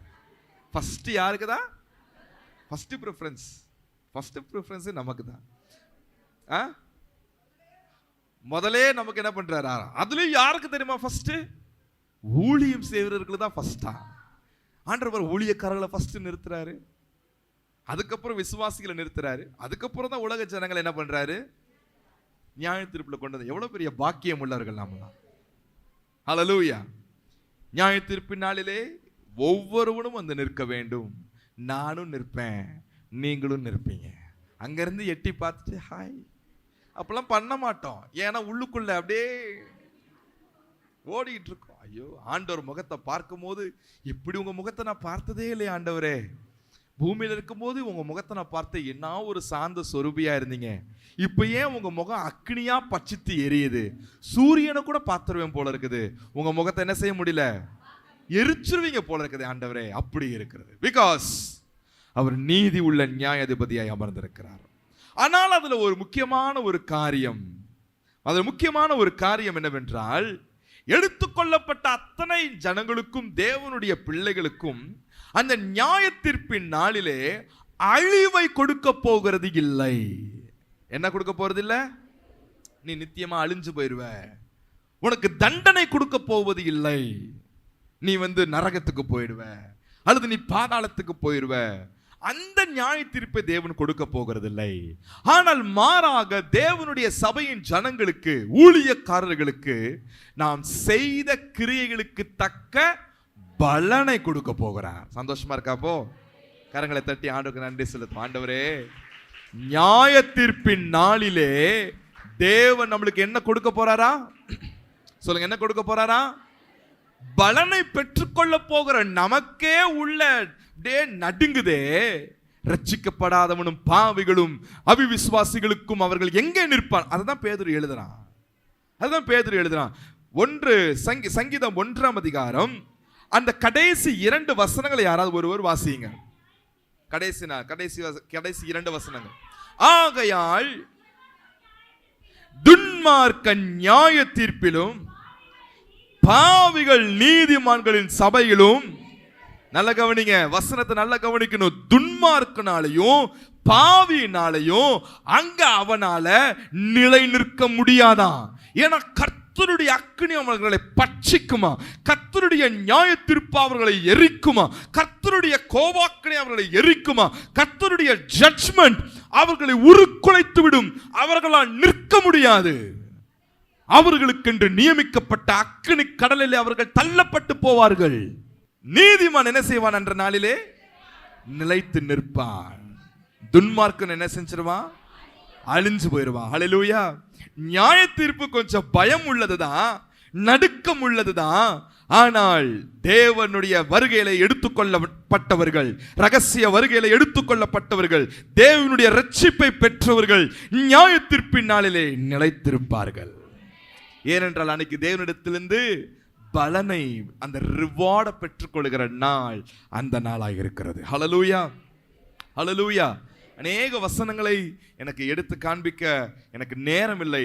ஆனால் நேரடியாக உள்ளே நான் இன்னும் கொஞ்சம் டீப்பரா நான் போக விரும்புகிறேன். எத்தனை பேருக்கு அந்த நியாய தீர்ப்பின் நாளை இப்ப பார்க்க ஆசையா இருக்கிறீங்க? நியாய தீர்ப்பின் நாள் கொஞ்சம் பயம் உள்ளது தான், நான் இல்லை என்று நான் சொல்லவில்லை. நடுக்கம் இருக்கும் தான். ஏனென்றால் தேவனுடைய கண்களிலே கிருபையோ இரக்கத்தையோ பார்க்க முடியாது. ஒன்லி நீதியின் அக்கினியை மட்டும் தான் பார்க்க முடியும். ஆன போதிலும் அன்றைய நாள் தேவன் நம்மளுக்கு ரிவார்டு கொடுக்கிற நாள். சொல்லுங்க, என்ன கொடுக்கிற நாள்? என்ன கொடுக்க போறார்? அன்னைக்கு நமக்கு ரிவார்டு கொடுக்க போறார். ஹல்லேலூயா. இப்போ நான் திரும்ப கேட்கிறேன், முதல் கேட்ட கேள்வி, எத்தனை பேர் அந்த நாளிலே ரிவார்டை பெற்றுக்கொள்ள ஆயத்தமா இருக்கிறீங்க? ஹல்லேலூயா. எத்தனை பேருக்கு ஆசை ரிவார்டு கொடுக்க போறாரு? போன வருஷம் நம்ம கிறிஸ்துமஸ் ப்ரோக்ராம் அன்றைக்கு வாலிபர்கள் நடித்து காண்பித்தார்களே, ஆண்டவர் ரிவார்டு கொடுக்கிற அந்த காரியத்தை எத்தனை பேருக்கு ஞாபகம் இருக்கு? அந்த காரியத்தை தான் தேவன் அந்த நியாய தீர்ப்பின் நாளில் என்ன பண்ண போகிறாரா? செய்ய போகிறார். எத்தனை பேருக்கு அது பாக்கியம் உள்ளதை உணர்கிறீர்கள்? ஹல்லேலூயா. அதான் 20ஆம் சங்கீதத்திலே சொல்லப்பட்டிருக்கு, சில ரதங்களை குறித்தும் சிலர் குதிரைகளை குறித்து மேன்மை பாராட்டுகிறார்கள், ஆனால் நாங்களோ எங்கள் தேவனாகிய கர்த்தருடைய நாமத்தை குறித்தே மேன்மை பாராட்டுவோம். அவர்கள் முறிந்து, நியாய தீர்ப்பின் நாள்ல பாவிகள் முறிந்து விழுந்துருவார்கள், ஆனால் நீங்களும் நானுமோ எழுந்து நிமிர்ந்து நிற்போம். We will stand before Lord. சொல்லுங்க, I will stand before Lord. நான் கர்த்தருக்கு முன்பதாய் நிற்பேன். சொல்லுங்க, நான் கர்த்தருக்கு முன்பதாய் நிற்பேன். நீதிமான் அசைக்கப்படுவதில்லை, நீதிமான் நிற்பான். ஹல்லேலூயா. துன்மார்க்கனும் பாவி தான் எப்படி நிற்க போறாங்கன்னு தெரியலன்னு பேதுரு சொல்றார். ஆனா நீங்களும் நானும் நிலை நிற்போம். விசுவாசம் இருக்கா? நான் நிற்பேன்னு.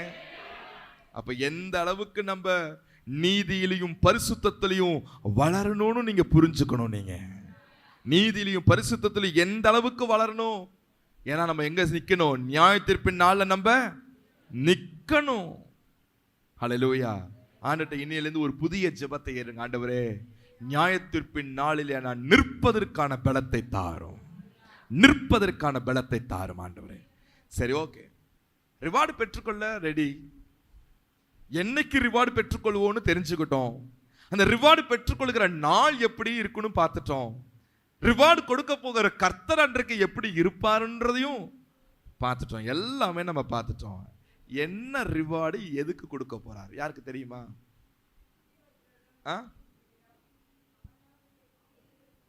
என்ன ரிவார்டு கொடுக்க போறாரு யாருக்கா தெரியுமா? சரி, அதெல்லாம் உனக்கு என்ன ரிவார்டை விட்டுருங்க, என்ன கிஃப்டை விட்டுருங்க. எதுக்கு ரிவார்டு தருவாருன்னு தெரியுமா? முக்கியமான கேள்வியில எதுக்கு ரிவார்டு தர போறாருன்றதான் முக்கியமான கேள்வி. இதை தெரிஞ்சுக்கிட்டாதான் பூமியில இனிமேல் என்ன செய்யணும்ன்றத புரிஞ்சுக்கணும். ஆமென். 50 வயதிற்குள்ளே நான் ஒரு பெரிய வீடை கட்டிவிட வேண்டும். 50 வருடத்திற்குள்ளே ஒரு கார் ஒன்று வாங்கிவிட வேண்டும். எல்லா பிள்ளைகளுக்கும் அவர்களுக்கு சொத்தை சேர்த்து பிரித்து வைத்து விட வேண்டும்.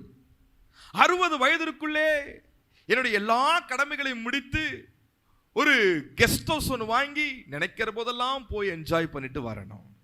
இதுதான் என்னுடைய நோக்கம் என்று இருக்கிறவர்களுக்கு பரலோகத்தின் அந்த நியாயத்தீர்ப்பின் நாள் அன்றைக்கு என்ன கிடைக்காதா?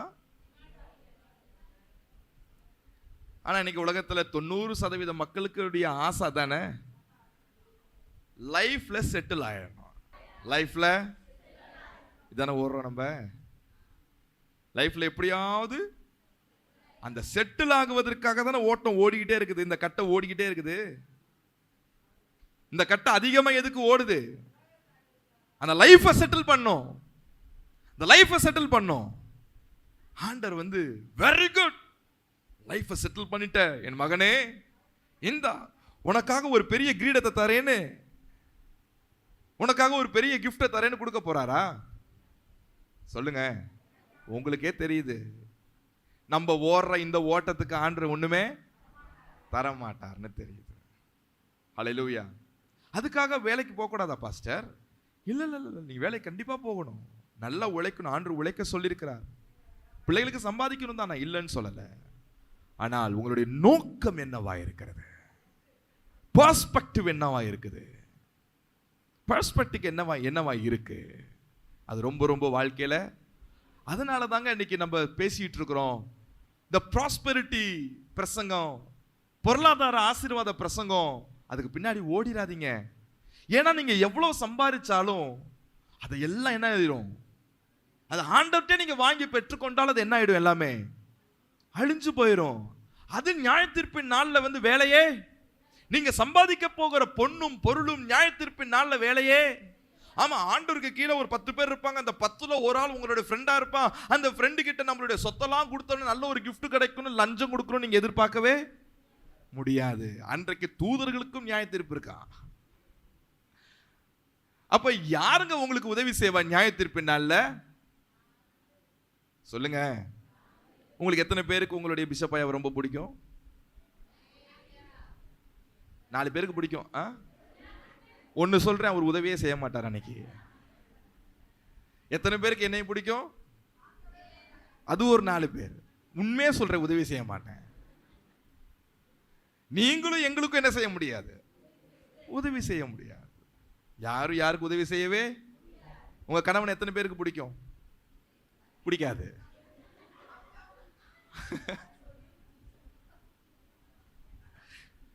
உங்க மனைவி எத்தனை பேருக்கு பிடிக்கும்? உங்களுக்காக மனைவி ஜெபிக்கிறவங்க எத்தனை கணவன்மார்களுடைய மனைவிகள் கணவனுக்காக அதிகமா ஜெபிக்கிறீங்க? அன்னைக்கு உங்களுடைய ஜெபம் வேலையே செய்ய. நீங்க தன்னந்தனியா நிக்கணும். You and God alone. கர்த்தருக்கு முன்பதாய் நீங்கள் மாத்திரம் நிற்க போகிறீர்கள். நீங்கள் செய்த ஒவ்வொரு கிரியைகளுக்கும் தேவன் அன்னைக்கு பிரதிபலனை கொடுக்க போகிறார். நான் முன்னாடியே சொன்னேன், தண்டனை குறித்து இன்னைக்கு நான் பேச போறதில்ல. ஏன்னா அன்றைக்கு தண்டனையும் கொடுக்கிறார் தான். ஆனா அன்றைக்கு கொடுக்க போகிற தண்டனைகளை குறித்து நான் பேச போவதில்லை. பட் என்ன ரிவார்டு கொடுக்க போகிறாருன்றதை மட்டும் நான் டக்கு டக்கு டக்கு டக்குன்னு ஒரு 4-5 பாயிண்ட் நான் சொல்லி, நீங்க இதுக்கேற்ற ஓட்டத்தை நீங்க ஓடுங்கன்னு சொல்லி உங்களை என்கரேஜ் பண்ண விரும்புகிறேன். கர்த்தர் நம்மளை ஆசீர்வதிப்பாராக. என்னென்ன ரிவார்ட்ஸ் கிடைக்க போகுது பைபிள்ல சொல்லப்பட்டிருக்கு. வெளிப்படுத்தின விசேஷம் 2ஆம் அதிகாரம் 7வது வசனத்தை ஒருத்தர் வாசிக்கலாம். ஆண்டவர் சொல்ற ஒரு ரிவார்ட், நிறைய ரிவார்ட்ஸ் இருக்கு.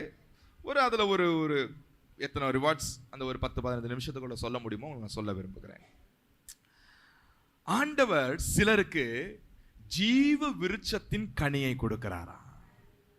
ஜீவ விருட்சத்தின் கனி, அந்த ஃப்ரூட்னு சொல்றாரு. ஏன் அந்த ஃப்ரூட்னு சொல்றாருன்னா, ஒரு இனிப்புள்ள ஒரு பழத்தை சாப்பிடும் பொழுது உங்களுக்கு எவ்வளோ பெரிய ஒரு சந்தோஷம் கிடைக்கிறதோ, அது போல அந்த ஜீவ சந்தோஷத்தை உங்களுக்கு தேவன் தருவாராம். பரலோகத்திற்கு அந்த நியாயத்தீர்ப்பின் நாள்ல ஒரு நித்திய சந்தோஷம். கவலை இல்லை, கண்ணீர் இல்லை, துக்கம் இல்லை, அழுகை இல்லை, பசி இல்லை, வேதனை இல்லை, இருள் இல்லை, எதை பற்றியதான சிந்தை இல்லை, எதை பற்றியதான பயம் இல்லை.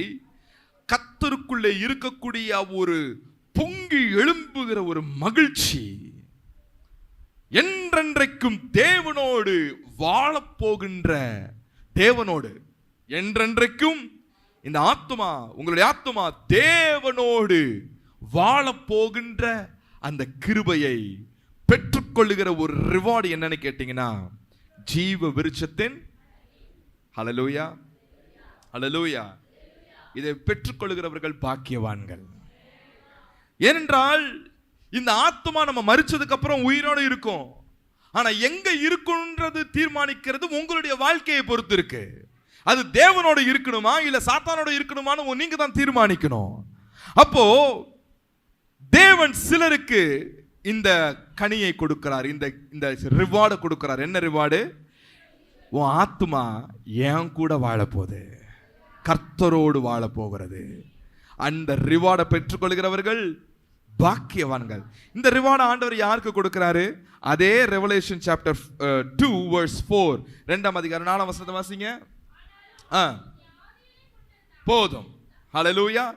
தேவனிடத்திலே யார் அன்புள்ளவர்களாய் இருக்கிறார்களோ, யாருக்கு தேவனை ரொம்ப பிடிக்குமோ, யார் தேவனை நேசிக்கிறீர்களோ, யார் தேவனிடத்தில் பிரியமாய் இருக்கிறீர்களோ, அவர்களுக்கு தேவன் கொடுக்கிற ரிவார்டு என்ன தெரியுமா? அவரோடு என்றென்றைக்கும் வாழுகிற ஒரு வாய்ப்பு. என்றென்றைக்கும் யாரும் அதை பிரிக்கவே. ஆதாமும் ஏவாளும் கர்த்தரோடு தான் வாழ்ந்தாங்க. ஆனா பிரிவு வந்துருச்சு, சாத்தான் அதை பிரிச்சுட்டான். ஆனா அதுக்கப்புறம் இந்த கனியை பெற்றுக்கொண்டதுக்கு அப்புறம் யாரும் உங்களை என்ன செய்ய முடியாது, பிரிக்கவே முடியாது. நீங்க என்றென்றைக்கு யாரோட வாழ போறீங்க? யாருக்கு இந்த ரிவார்டு வேணும்? ஹல்லேலூயா. இந்த ரிவார்டு வேணும்னா நீங்க என்ன செய்யணும்? தேவனிடத்துல. எத்தனை பேருக்கு இயேசுனா ரொம்ப பிடிக்கும்? எத்தனை பேருக்கு தேவனிடத்தில் அன்பாய் இருக்கிறீர்கள்? நீங்கள் தேவனிடத்தில் அன்பாய் இருக்கிறீர்கள் என்பதை எப்படி வெளிப்படுத்தணும்? அவருடைய கற்பனைகளை கைக்கொள்வதே அவரிடத்தில் வைக்கிற அன்பு.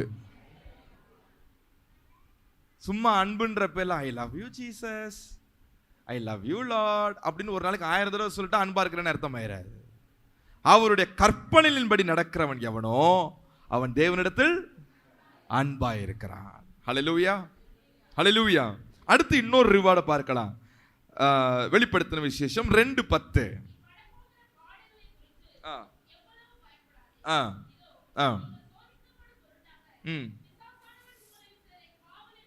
போடுவான். 10 நாள் உபத்திரப்படுவீர்கள், ஆகிலும் நீ மரண பரியந்தம் உண்மையாயிரு, அப்பொழுது ஜீவ கிரீடத்தை உனக்கு தருவேன். ஆண்டவர் சொல்ற இன்னொரு, நான் 2, 3 நான் பிரிக்க விரும்பல. நிறைய ரிவார்ட்ஸ் இருக்கு. அதுல நான் எடுத்திருக்கிற 2வது ரிவார்டு என்ன அப்படின்னு கேட்டீங்கன்னா, எத்தனை பேருக்கு இந்த உலகத்துல பாடுகளையும் வேதனைகளையும் உபத்திரவத்தையும் அனுபவித்துக் கொண்டிருக்கிறீர்கள்? அவங்க மட்டும் கை தூக்குங்க பார்க்கலாம். சரி, இன்னொரு கேள்வி கேட்கிறேன், சிலருக்கு புரியல. பாடுகள் வேதனைகள் உபத்திரம் என் வாழ்க்கையில இல்லவே இல்லை அப்படின்றவங்க மட்டும் கை தூக்குங்க பார்க்கலாம். சரி, இந்த 2க்கும் கை தூக்காதவங்க இப்ப கை தூக்குங்க பார்க்கலாம்.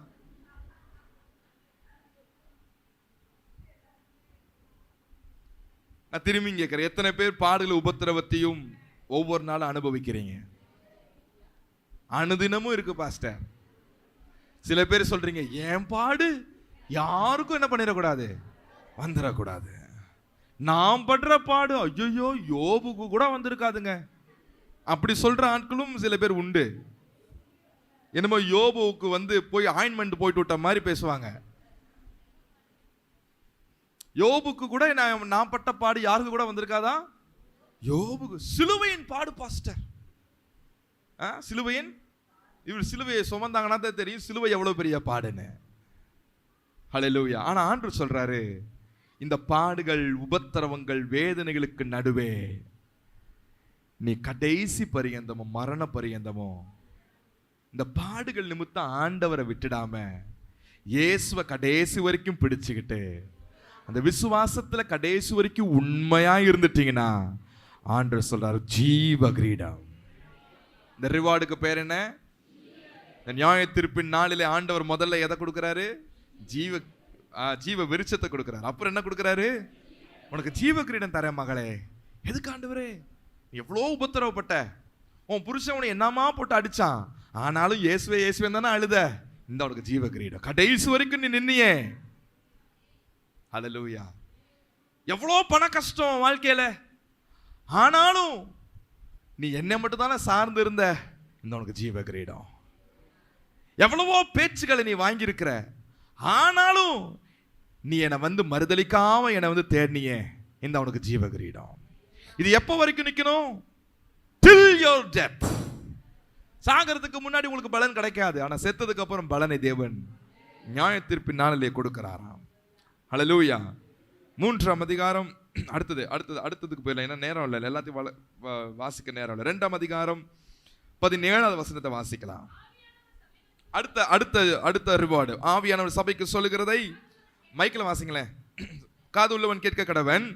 ஜெயம் கொள்ளுகிறவனுக்கு நான் மறைவான மன்னாவை புசிக்க கொடுத்து அவனுக்கு வெண்மையான குறிக்கல்லையும் அந்த கல்லின் மேல் எழுதப்பட்டதும் அதை பெறுகிறவனை அன்றி வேறு ஒருவனும் அறியக்கூடாததுமாகிய புதிய நாமத்தை கொடுப்பேன் என்று எழுது. இன்னொரு ரிவார்டு ஆண்டவர் கொடுக்கிறாராம். என்ன ரிவார்டு? மறைந்திருக்கிற மன்னா கொடுக்கிறாரா. என்ன கொடுக்கிறாரா? It's a divine food. என்ன கொடுக்கிறாரா? Divine food. ஆசாரிப்பு கூடாரத்துல மகா பரிசுத்த ஸ்தலத்திற்குள்ள யாரும் போகவே முடியாது. அங்கே உடன்படிக்கை பெட்டிருக்கு, யாரும் அதை திறக்கவே கூடாது. அதுக்குள்ள என்ன இருந்துச்சா? அந்த மன்னா இருந்துச்சா. அந்த மன்னாவை யாரும் பார்க்க கூட முடியாது. ஆனா ஆண்டவர் சொல்றார் பரலோகத்துல, நான் மறைந்திருக்கிற மன்னாவை கொடுப்பேன். அந்த டிவைன் ஃபுட்டை பெறவங்க பரலோகத்துல பலன்னா இருப்பார்களாம்.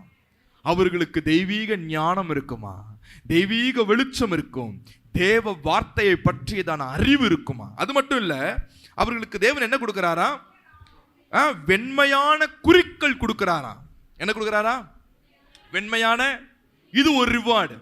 இந்த ஆர்மில எல்லாம் பாத்தீங்கன்னா ஒரு சிலருக்கு 1 ஸ்டார் இருக்கும், ஒரு சிலருக்கு 2 ஸ்டார் இருக்கும், ஒரு சிலருக்கு 3 ஸ்டார் இருக்கும், ஒரு சிலருக்கு பார்த்தீங்கன்னா வந்து அந்த ராஜ முகம் போட்ட ஒரு சீல் இருக்கும், ஒரு சிலருக்கு பார்த்தீங்கன்னா அந்த செஸ்ட்ல வந்து அந்த நிறைய மெடல்ஸ் போட்டிருப்பாங்க.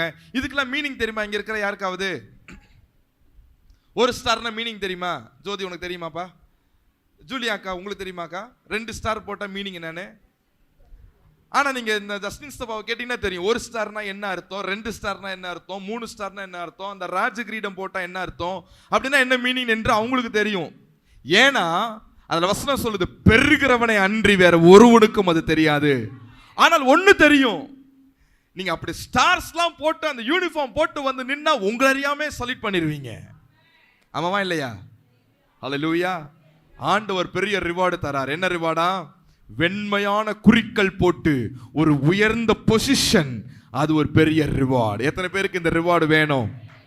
அந்த ரிவார்டை பெற்றுக்கொள்ளணும்னா ஒரு வசனம் இருக்குது, அதை வாசிடலாம். 2ஆம் அதிகாரம் 14ஆம் வசனத்தை வாசிங்க. இந்த வசனத்தை நான் எக்ஸ்பிளைன் பண்ண விரும்பல, ஆனா பாயிண்ட்டை மட்டும் நான் சொல்ல விரும்புகிறேன். இதனுடைய டெப்தான மீனிங் என்னன்னா, உலக வழக்கத்தின்படி வாழ்கிறவர்களுக்கு இந்த ரிவார்டு கிடையவே. அவன் அந்த ட்ரெஸ் போடுறான், நான் ஏன் இதை போடக்கூடாதா? கிடையாது, ரிவார்டு கிடையாது. நீ போட்டுக்க மகளே. ஆனா என்ன கிடையாது? என்ன கிடையாது? அது ஏன் வந்து ஏன் தீபாவளிக்கு நாங்க ஏன் வெடி வெடிக்க கூடாதுன்னு ஏன் பாஸ்டர் திட்டுறீரு? நீ வெடி வெடிங்கப்பா. ஆனா அங்க என்ன கிடையாது? சொல்லுங்க, சொல்லுங்கப்பா. எம்மதமும் சம்மதம், எந்த சமயம் நல்ல சமயம் தான். நம்ம எல்லாருக்கும் ஹியூமனிட்டி தான் முக்கியம். அந்த பரிசுத்தத்தை காத்துக்கணும் அவசியம் இல்லை. ஐயோ இந்த பெந்தகோஸ்தக்காரன் எப்ப பார்த்தாலும் பூவை எடு பொட்டை எடுன்னு பேசிக்கிட்டே இருக்கிறான். நீங்க என்ன வேணாலும் எங்களை பற்றி பேசுங்க, கவலை இல்லை. நீங்க எதை வேணாலும் போட்டுக்கோங்க, அதுவும் எங்களுக்கு கவலை இல்லை. ஆனா அன்னைக்கு இந்த ரிவார்டை நீங்க என்ன செய்யக்கூடாது? எதிர்பார்க்க கூடாது. நீங்க எதெல்லாம் உலக வழக்கம் என்பதை பார்த்து அதை தூக்கி எறிகிறீர்களோ, தூக்கி எறிய ரொம்ப கஷ்டம்தான். வாஸ்து பார்க்காம வீடு கட்டுறது கொஞ்சம் கஷ்டம்தான். எல்லாரும் பேசுவாங்களே, கஷ்டம்தான். நாள் பார்க்காம எதையாவது செஞ்சுட்டோம்னா 4 பேர் திட்டுவான் தான், கஷ்டம்தான். என்னடா இந்த நாள்ல போய் வைக்கிற, அறிவில்லை. 4 பெரியவங்கள்ட்ட கேட்டு ஆலோசனை வைக்கணும் தெரியாது, ஊர் மக்களுடைய ஆலோசனை கேட்டு. கஷ்டம்தான். ஆனா அன்னைக்கு ரிவார்டு வாங்கும் போது தெரியும். எவன்லாம் உங்களை திட்டினானோ அன்னைக்கு உட்காந்து கை தட்டிட்டு இருப்பான். வாவ், அன்னைக்கு திட்டணும், ஆனா இதுக்கு தான் அவன் என்ன வாங்கிட்டு இருக்கிறான். இன்னைக்கு என்ன கை தட்டுறது மட்டும் இல்லைங்க, நீங்க நடந்து போகும்போது அவன் என்ன பண்ணி ஆகணும் உங்களுக்கு. பிகாஸ் நீங்க என்ன வச்சிருக்கிறீங்க ஷோல்டர்ல, வெண்மையான குறிக்கள். ஹல்லேலூயா. இந்த ரிவார்டு எத்தனை பேருக்கு வேணும்? அப்ப எதை தூக்கி எறியணும்? பக்கத்துல கைப்பிடித்து சொல்லுங்க, இந்த ரிவார்டு வேணும்னா உலக வழக்கத்தின்படி வாழாதிருங்கள். அடுத்த ரிவார்டுக்கு போவோமா? ரெவலேஷன் 2, வெளிப்படுத்தின விசேஷம் 2ஆம் அதிகாரம் 26, 27, 28. முடிவு பரியந்தம் என் கிரியைகளை கைக்கொள்ளுகிறவன் எவனோ அவனுக்கு நான் என் பிதாவினிடத்தில் அதிகாரம் பெற்றது போல ஜாதிகள் மேல் அதிகாரம் கொடுப்பேன். அவன் இருப்பு கோலால் அவர்களை ஆழ்வான். 28, விடிவெள்ளி நட்சத்திரத்தையும் அவனுக்கு கொடுப்பேன். ஆவியானவர் சபைகளுக்கு சொல்கிறதை காதுள்ளவன் கேட்க கடவன். ஹல்லேலூயா. சத்தமா தான் வாசிங்களா அத. ஆவியானவர் சபைக்கு சொல்கிறதை காதுள்ளவன் கேட்க கடவன். ஆமென். ஹல்லேலூயா. ஆண்டவர் அடுத்த ரிவார்டு கொடுக்கிறார். என்ன ரிவார்டா? ஜாதிகள் மேல் அதிகாரம். இந்த நியாயத்தீர்ப்பின் நாளுக்கு அப்புறம் தேவன் சிலருக்கு என்ன கொடுக்கிறாரா? பெரிய அத்தாரிட்டி கொடுக்கிறாராம். அந்த அத்தாரிட்டிக்கு பேர் கிங்ஷிப். அவர்களுக்கு ராஜா என்ற அதிகாரம் கொடுக்கிறாராம். என்ன அதிகாரம் கொடுக்கிறாரா? சொல்லுங்க, என்ன அதிகாரம் கொடுக்கிறாரா? ராஜரீக அதிகாரம் கொடுக்கிறாராம். அவர்களுக்கு பயங்கர பவர் இருக்குமா? அவர்கள் சொன்னா அத்தனை பேரும் என்ன பண்ணிதான் ஆகணும்? கேட்டுதான் ஆக வேண்டும் என்கின்ற ஒரு பெரிய ரிவார்டு. அது மட்டும் கிடையாதுங்க, இன்னொரு ரிவார்டு தராரு. என்ன ரிவார்டுனா, விடிவெள்ளி நட்சத்திரத்தை கொடுக்கிறாராம். இந்த விடிவெள்ளி நட்சத்திரம் என்ற இந்த ஸ்லாக்கியத்தை, இந்த ரிவார்டை ஒருத்தன் ஆல்ரெடி வச்சிருந்தான். யார் தெரியுமா? லூசிஃபருக்கு மட்டும் பரலோகத்துல இந்த ரிவார்டை கொடுத்திருந்தார். பரலோகத்துல இந்த விடிவெளி நட்சத்திரம் என்ற ரிவார்டு பரலோகத்துல லூசிஃபரை தவிர வேற யாருக்கும் தேவன் கொடுக்கவே இல்லையா. அவ்வளோ பெரிய ரிவார்டு.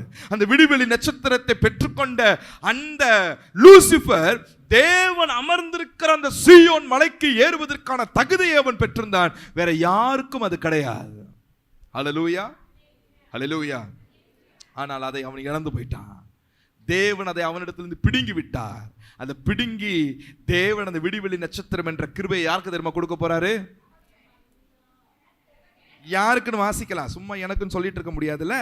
யாருக்குன்னு வாசிக்கலாம். ரெவலேஷன் சாப்டர் 2 verse 20, 2ஆம் அதிகாரம் 20ஆம் வசனத்தை வாசிங்க. யாருக்குன்னு சொல்லப்பட்டிருக்கு? உன் பேரில் எனக்கு குறைவு உண்டு.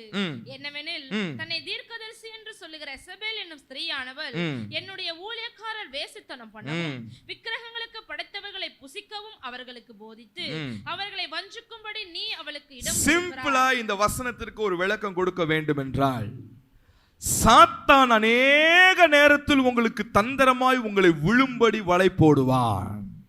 அந்த சாத்தானையும் சாத்தானுடைய தந்திரங்களையும் அவனுடைய எல்லா கண்ணிகளையும் யார் ஒருவன் பூமியிலே ஜெயிக்கிறானோ அவனுக்கு விடிவெளி நட்சத்திரத்தை கொடுக்கிறார். ஹல்லேலூயா. இதான் பாயிண்ட். சாத்தானுக்கு தேவன் முன்னாடி கொடுத்திருந்த அந்த விடிவெளி நட்சத்திரத்தை ஆண்டவர் யாருக்கு கொடுக்கிறாரா? சாத்தானை ஜெயிக்கிறவர்களுக்கு கொடுக்கிறாரா? அதான் யோவான் எழுதும்போது சொல்லுகிறார், பொல்லாங்கனை ஜெயித்தவர்களாகிய வாலிபர்களே உங்களை பார்த்து சொல்லுகிறேன் என்று யோவான் சொல்லுகிறாரு. இன்றைக்கு ஆண்டவர் சொல்லுகிறார், நீங்கள் பொல்லாங்கனை நீங்கள் ஜெயித்தீர்கள் என்றால் தேவன் உங்களுக்கு என்ன கொடுக்கிறாரா? ஜாதிகள் மேல் அரசாளம் பண்ணுகிற அந்த ராஜரீக அதிகாரத்தையும் அந்த விடிவெளி நட்சத்திரத்தையும் தேவன் கொடுக்கிறார். ராஜரீக அதிகாரம் எப்போ கொடுக்கிறாரா? சாத்தான ஜெயிக்கிறதுனா என்ன? சாத்தான் பல நேரத்தில் கண்ணி விரிக்கிறானா, நிறைய தூண்டுறானா, அதை செய் இதை செய் இதை பண்ணு அதை பண்ணு. அவன் போடுகிற எல்லா கண்ணிலையும் அதை செய்யாதபடிக்கு அவனை நீங்க ஜெயிச்சீங்கன்னா, பாவத்தை ஜெயித்தீங்கன்னா, பாவம் செய்யாம இருக்கிறது வேற, பாவத்தை ஜெயிக்கிறது வேற. தெரியுமா? பாவம் செய்யாம இருக்கிறதுனா அந்த கிரியை செய்யாம இருக்கிறது. ஆனா வாய்ப்பு கிடைச்சிச்சுன்னா, அந்த தூண்டுதல் வந்துருச்சுன்னா செய்யறீங்க பாருங்க, அங்க பிரச்சனை. சாத்தானுடைய வலையில விழுகிறீங்கன்னு அர்த்தம். ஹல்லேலூயா. பாவத்தை செய்யாம இருக்கிறது வேற, பாவத்தை ஜெயிக்கிறது வேற. ஆண்டவர் சொல்றார், பாவத்தை ஜெயிக்கிறவனுக்கு இந்த ரிவார்டு ஆண்டவர் கொடுக்கிறாராம். ஹல்லேலூயா, ஹல்லேலூயா. இப்போ உங்களுக்கு தெரியுதா என்ன பண்ணா என்ன ரிவார்டு கிடைக்குதுன்னு தெரியுதா? அன்பு தேவனிடத்தில் அன்பு கூர்ந்தா உலகத்தை வெறுத்து தேவனிடத்தில் அன்பு கூர்ந்தால் என்ன ரிவார்டு கிடைக்குது? ஜீவ விருட்சம் கிடைக்குது. பல உபத்திரவங்கள், போராட்டங்கள், பாடுகள், வேதனைகளை நீங்கள் சகித்துக் கொண்டு கடைசி வரைக்கும் தேவனிடத்தில் விசுவாசத்தில் நீங்கள் உண்மையாய் இருந்தால் என்ன கிடைக்குது? ஜீவ கிரீடம் கிடைக்குது. ஹல்லேலூயா. அதற்கப்புறம் என்னது? உலக வழக்கத்தின்படி நீங்கள் உங்களை விட்டு கொடுக்காதபடிக்கு நீங்கள் அதை விட்டு பிரிந்து தேவ வழக்கத்தின்படி நடந்தால் தேவன் உங்களுக்கு என்ன கொடுக்கிறாரா? மறைவான மன்னாவையும் வெண்மையான குறிக்கல் தேவன் அதை கொடுக்கிறாரா? அடுத்து என்ன குறிக்க? அடுத்து வேற என்ன ரிவார்டு தராரு? சாத்தானுடைய தந்திரங்களை நீங்கள் ஜெயிக்கும் பொழுது, நான் திருப்பி ஒரு வேர்டை நான் சொல்ல விரும்புறேங்க. பிசாசு நீங்க விட்ட பாவத்தை நீங்க திருப்பி செய்யும்படி அவன் தூண்டுவான். ஆனா நீங்க அதுல ஜெயிக்கணும். எப்ப வரைக்கும் தூண்டுவான்னு சொல்லட்டுமா? வரைக்கும் தூண்டுவான். ஒரு பாயிண்ட்ல அவனுக்கு தெரிஞ்சிடணும், இனிமேல் இவனிடத்துல தூண்டினாலும் வேஸ்ட், அவன் என்னவே பண்ண மாட்டான், செய்ய மாட்டான். ஏன்னா அவன் தீர்மானம் எடுத்துட்டான். அந்த தீர்மானம் எடுத்த அந்த மைண்டை பார்த்து பிசாசு ஓடுறதுக்கு பேர் தான் ஜெயம் எடுக்கிறீங்கன்னு அர்த்தம். ஆண்டவரே அவனை குத்துகிறேன், அடிக்கிறேன், உடைக்கிறேன், இதெல்லாம் ஜெயம் இல்லை. அவனுடைய வலைக்கு விலகி ஓடி இனிமேல் அவனால் உங்களை வீழ்த்த முடியாது என்று நினைத்து அவன் ஓடுறான் பாருங்க, அப்பதான் நீங்க ஜெயம் எடுக்கிறீர்கள் என்று அர்த்தம். நான் பாவத்தை செய்யலையே பாஸ்டர், அதுக்கு பேர் ஜெயம் இல்லை. இப்ப செய்யாம இருக்கலாம், அவன் ஒரு 10 நாள் கழிச்சு வருவான். வாய்ப்பு அவனே ஏற்படுத்தி கொடுப்பான், தனிமையில் இருக்கும் போது கொடுப்பான். அந்த வாய்ப்பு உங்க லாஜிக்கல் திங்கிங்களை யோசித்து பார்க்கும் போது அந்த தவறை செய்யும் பொழுது யாரும் பார்க்க மாட்டார்கள் என்ற நிலைதான் இருக்கும். அந்த வாய்ப்பை கொடுக்கும் பொழுது சீ என்று யோசேப்பு உதறிவிட்டு ஓடுகிறவனாய் இருந்தால், அவன் எப்படி சிங்காசனத்தில் அமர்ந்தானோ, ராஜரீக கிருபையை பெற்றுக்கொண்டானோ, இருப்புக்கோளால் அதிகாரம் பண்ணுகிற அந்த கிருபையை தேவன் உங்களுக்கும் கொடுப்பார். அது மட்டுமா? ஆண்டவர் இன்னொன்னு கொடுக்கிறார். என்ன கொடுக்கிறாரு? விடிவெளி நட்சத்திரம். அப்படின்னா என்ன அர்த்தம்? பரலோகத்துல எத்தனை தூதர்கள் இருக்கிறாங்க? ஒரு தோராயமா சொல்ல முடியுமா? கோடி கோடி கோடி தூதர்கள் இருக்கிறாங்களாம். அதுல கேருபீன்கள் ஒரு வகை, சேராபீன்கள் ஒரு வகை, யுத்தம் பண்ற ஒரு டீம், ஒரு சுவிசேஷம் அறிவிக்கிற ஒரு டீம், ஒவ்வொருக்கும் ஒவ்வொரு டீம் இருக்கு பரலோகத்துல தூதர்கள். அதுல ஒரே ஒருத்தனுக்கு மட்டும்தான் இந்த விடிவெளி நட்சத்திரத்தை கொடுத்திருந்தாராம். அப்ப அவன் எவ்வளவு பாக்கியம் உள்ளவனா இருந்திருக்கிறான் பரலோகத்துல. ஆனா அதான் அவன் இருந்து புடிங்கிட்டாரு. இப்ப அதை யாருக்கு கொடுக்க போறாரா? யாருக்கு? சாத்தானை ஜெயிக்கிறவனுக்கு அதை கொடுக்க போகிறான். இந்த இடத்துல இந்த எனக்குன்ற போட்டு உள்ள பூந்துக்கலாம், உள்ள இந்த குறுக்கு வெளியே உள்ள, ஆமா யார் உங்கள்கிட்ட வந்து காசு வாங்கி பாஸ்டர் பார்த்து பண்ணி விடுங்களேன் அப்படின்லாம் அங்க யாரும் கிடையாதுங்க. யாருமே கிடையாது. எல்லாம் தனித்தனியாக தான் நிற்கணும். தொடர்ந்து இதை பற்றி நம்ம பார்க்கலாம். கர்த்தருக்கு சித்தமான அடுத்த வாரமோ அதுக்கு அடுத்த வாரமோ நம்ம அதை பார்க்கலாம். தேவன் நம்மளை ஆசீர்வதிப்பார். இப்போ சொல்லுங்க, எத்தனை பேர் ரிவார்டு வாங்க இப்போ ரெடியா இருக்கிறீங்க? இந்த 4 ரிவார்டை பார்த்துக்கோ. இந்த 4 ரிவார்டை வாங்குறதுக்கு நான் ரெடியா இருக்கிறேன் பாஸ்டர். இல்லை பாஸ்டர் ரெடி இல்லை, ஆனால் இப்போ நான் ரெடி பண்ணிக்கிறேன். எழுந்து நிற்கலாமா? Thank you Jesus. Hallelujah. Thank you master. நன்றி இயேசுவே. ஹல்லேலூயா ஹல்லேலூயா ஹல்லேலூயா ஹல்லேலூயா. சந்தோஷம் பொங்குதே, சந்தோஷம் பொங்குதே, சந்தோஷம் என்னில் பொங்குதே. ஹல்லேலூயா. இயேசு என்னை ரட்சித்தார், முற்றும் என்னை மாற்றினார். சந்தோஷம். ஒரு நிமிஷம். ரிவார்டு வாங்க போறேன்னு விசுவாசம் இருக்கா? இருக்கா? வாங்க போறேன்ற சந்தோஷத்தோடு பாடுவோமா? சந்தோஷம் பொங்குதே, சந்தோஷம் பொங்குதே, சந்தோஷம் என்னில் பொங்குதே. ஹல்லேலூயா. இயேசு என்னை ரட்சித்தார், முற்றும் என்னை மாற்றினார். சந்தோஷம் என்னில் பொங்குதே. வழி தப்பி நான் தீர்ந்தேன், பாவ பழியாதை சுமந்தழைந்தேன். வழி தப்பி நான் பாவ பழியாதை சுமந்தழைந்தேன். அவர் அன்பு கூறலே அழைத்தது என்னையே, அவர் அன்பு கூறலே அழைத்தது என்னையே. அந்த இன்ப நாளில் எந்த பாவம் நீங்கிற்றே. அந்த இன்ப நாளில் என்ற பாவம் நீங்கிற்றே. சந்தோஷம் பொங்குதே, சந்தோஷம் பொங்குதே, சந்தோஷம் என்னில் பொங்குதே. ஹalleluya, இயேசு என்னை ரட்சித்தார், முற்றும் என்னை. சந்தோஷம் என்னில் பொங்குதே.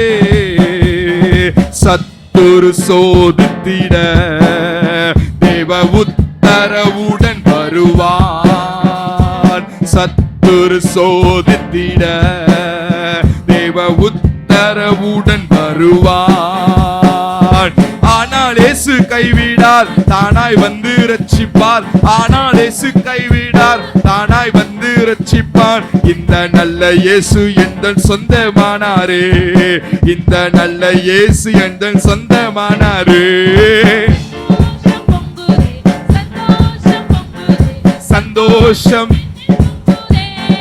ஹalleluya, இயேசு என்னை ரட்சித்தார், முற்றும் என்னை மாற்றினார். சந்தோஷம் என்னில் பொங்குதே.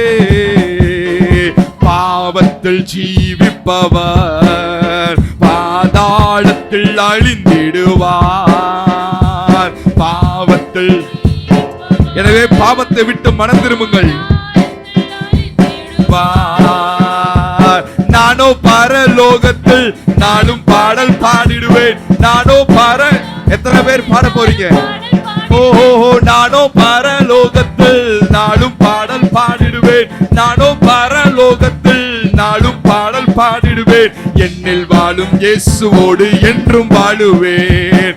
என்னில் வாழும் இயேசுவோடு என்றும் வாழுவேன். சந்தோஷம் என்னில் பொங்குதே. அல்லேலூயா, இயேசு என்னை ரட்சித்தார், முற்றும் என்னை மாற்றினார். சந்தோஷம் என்னில் பொங்குதே.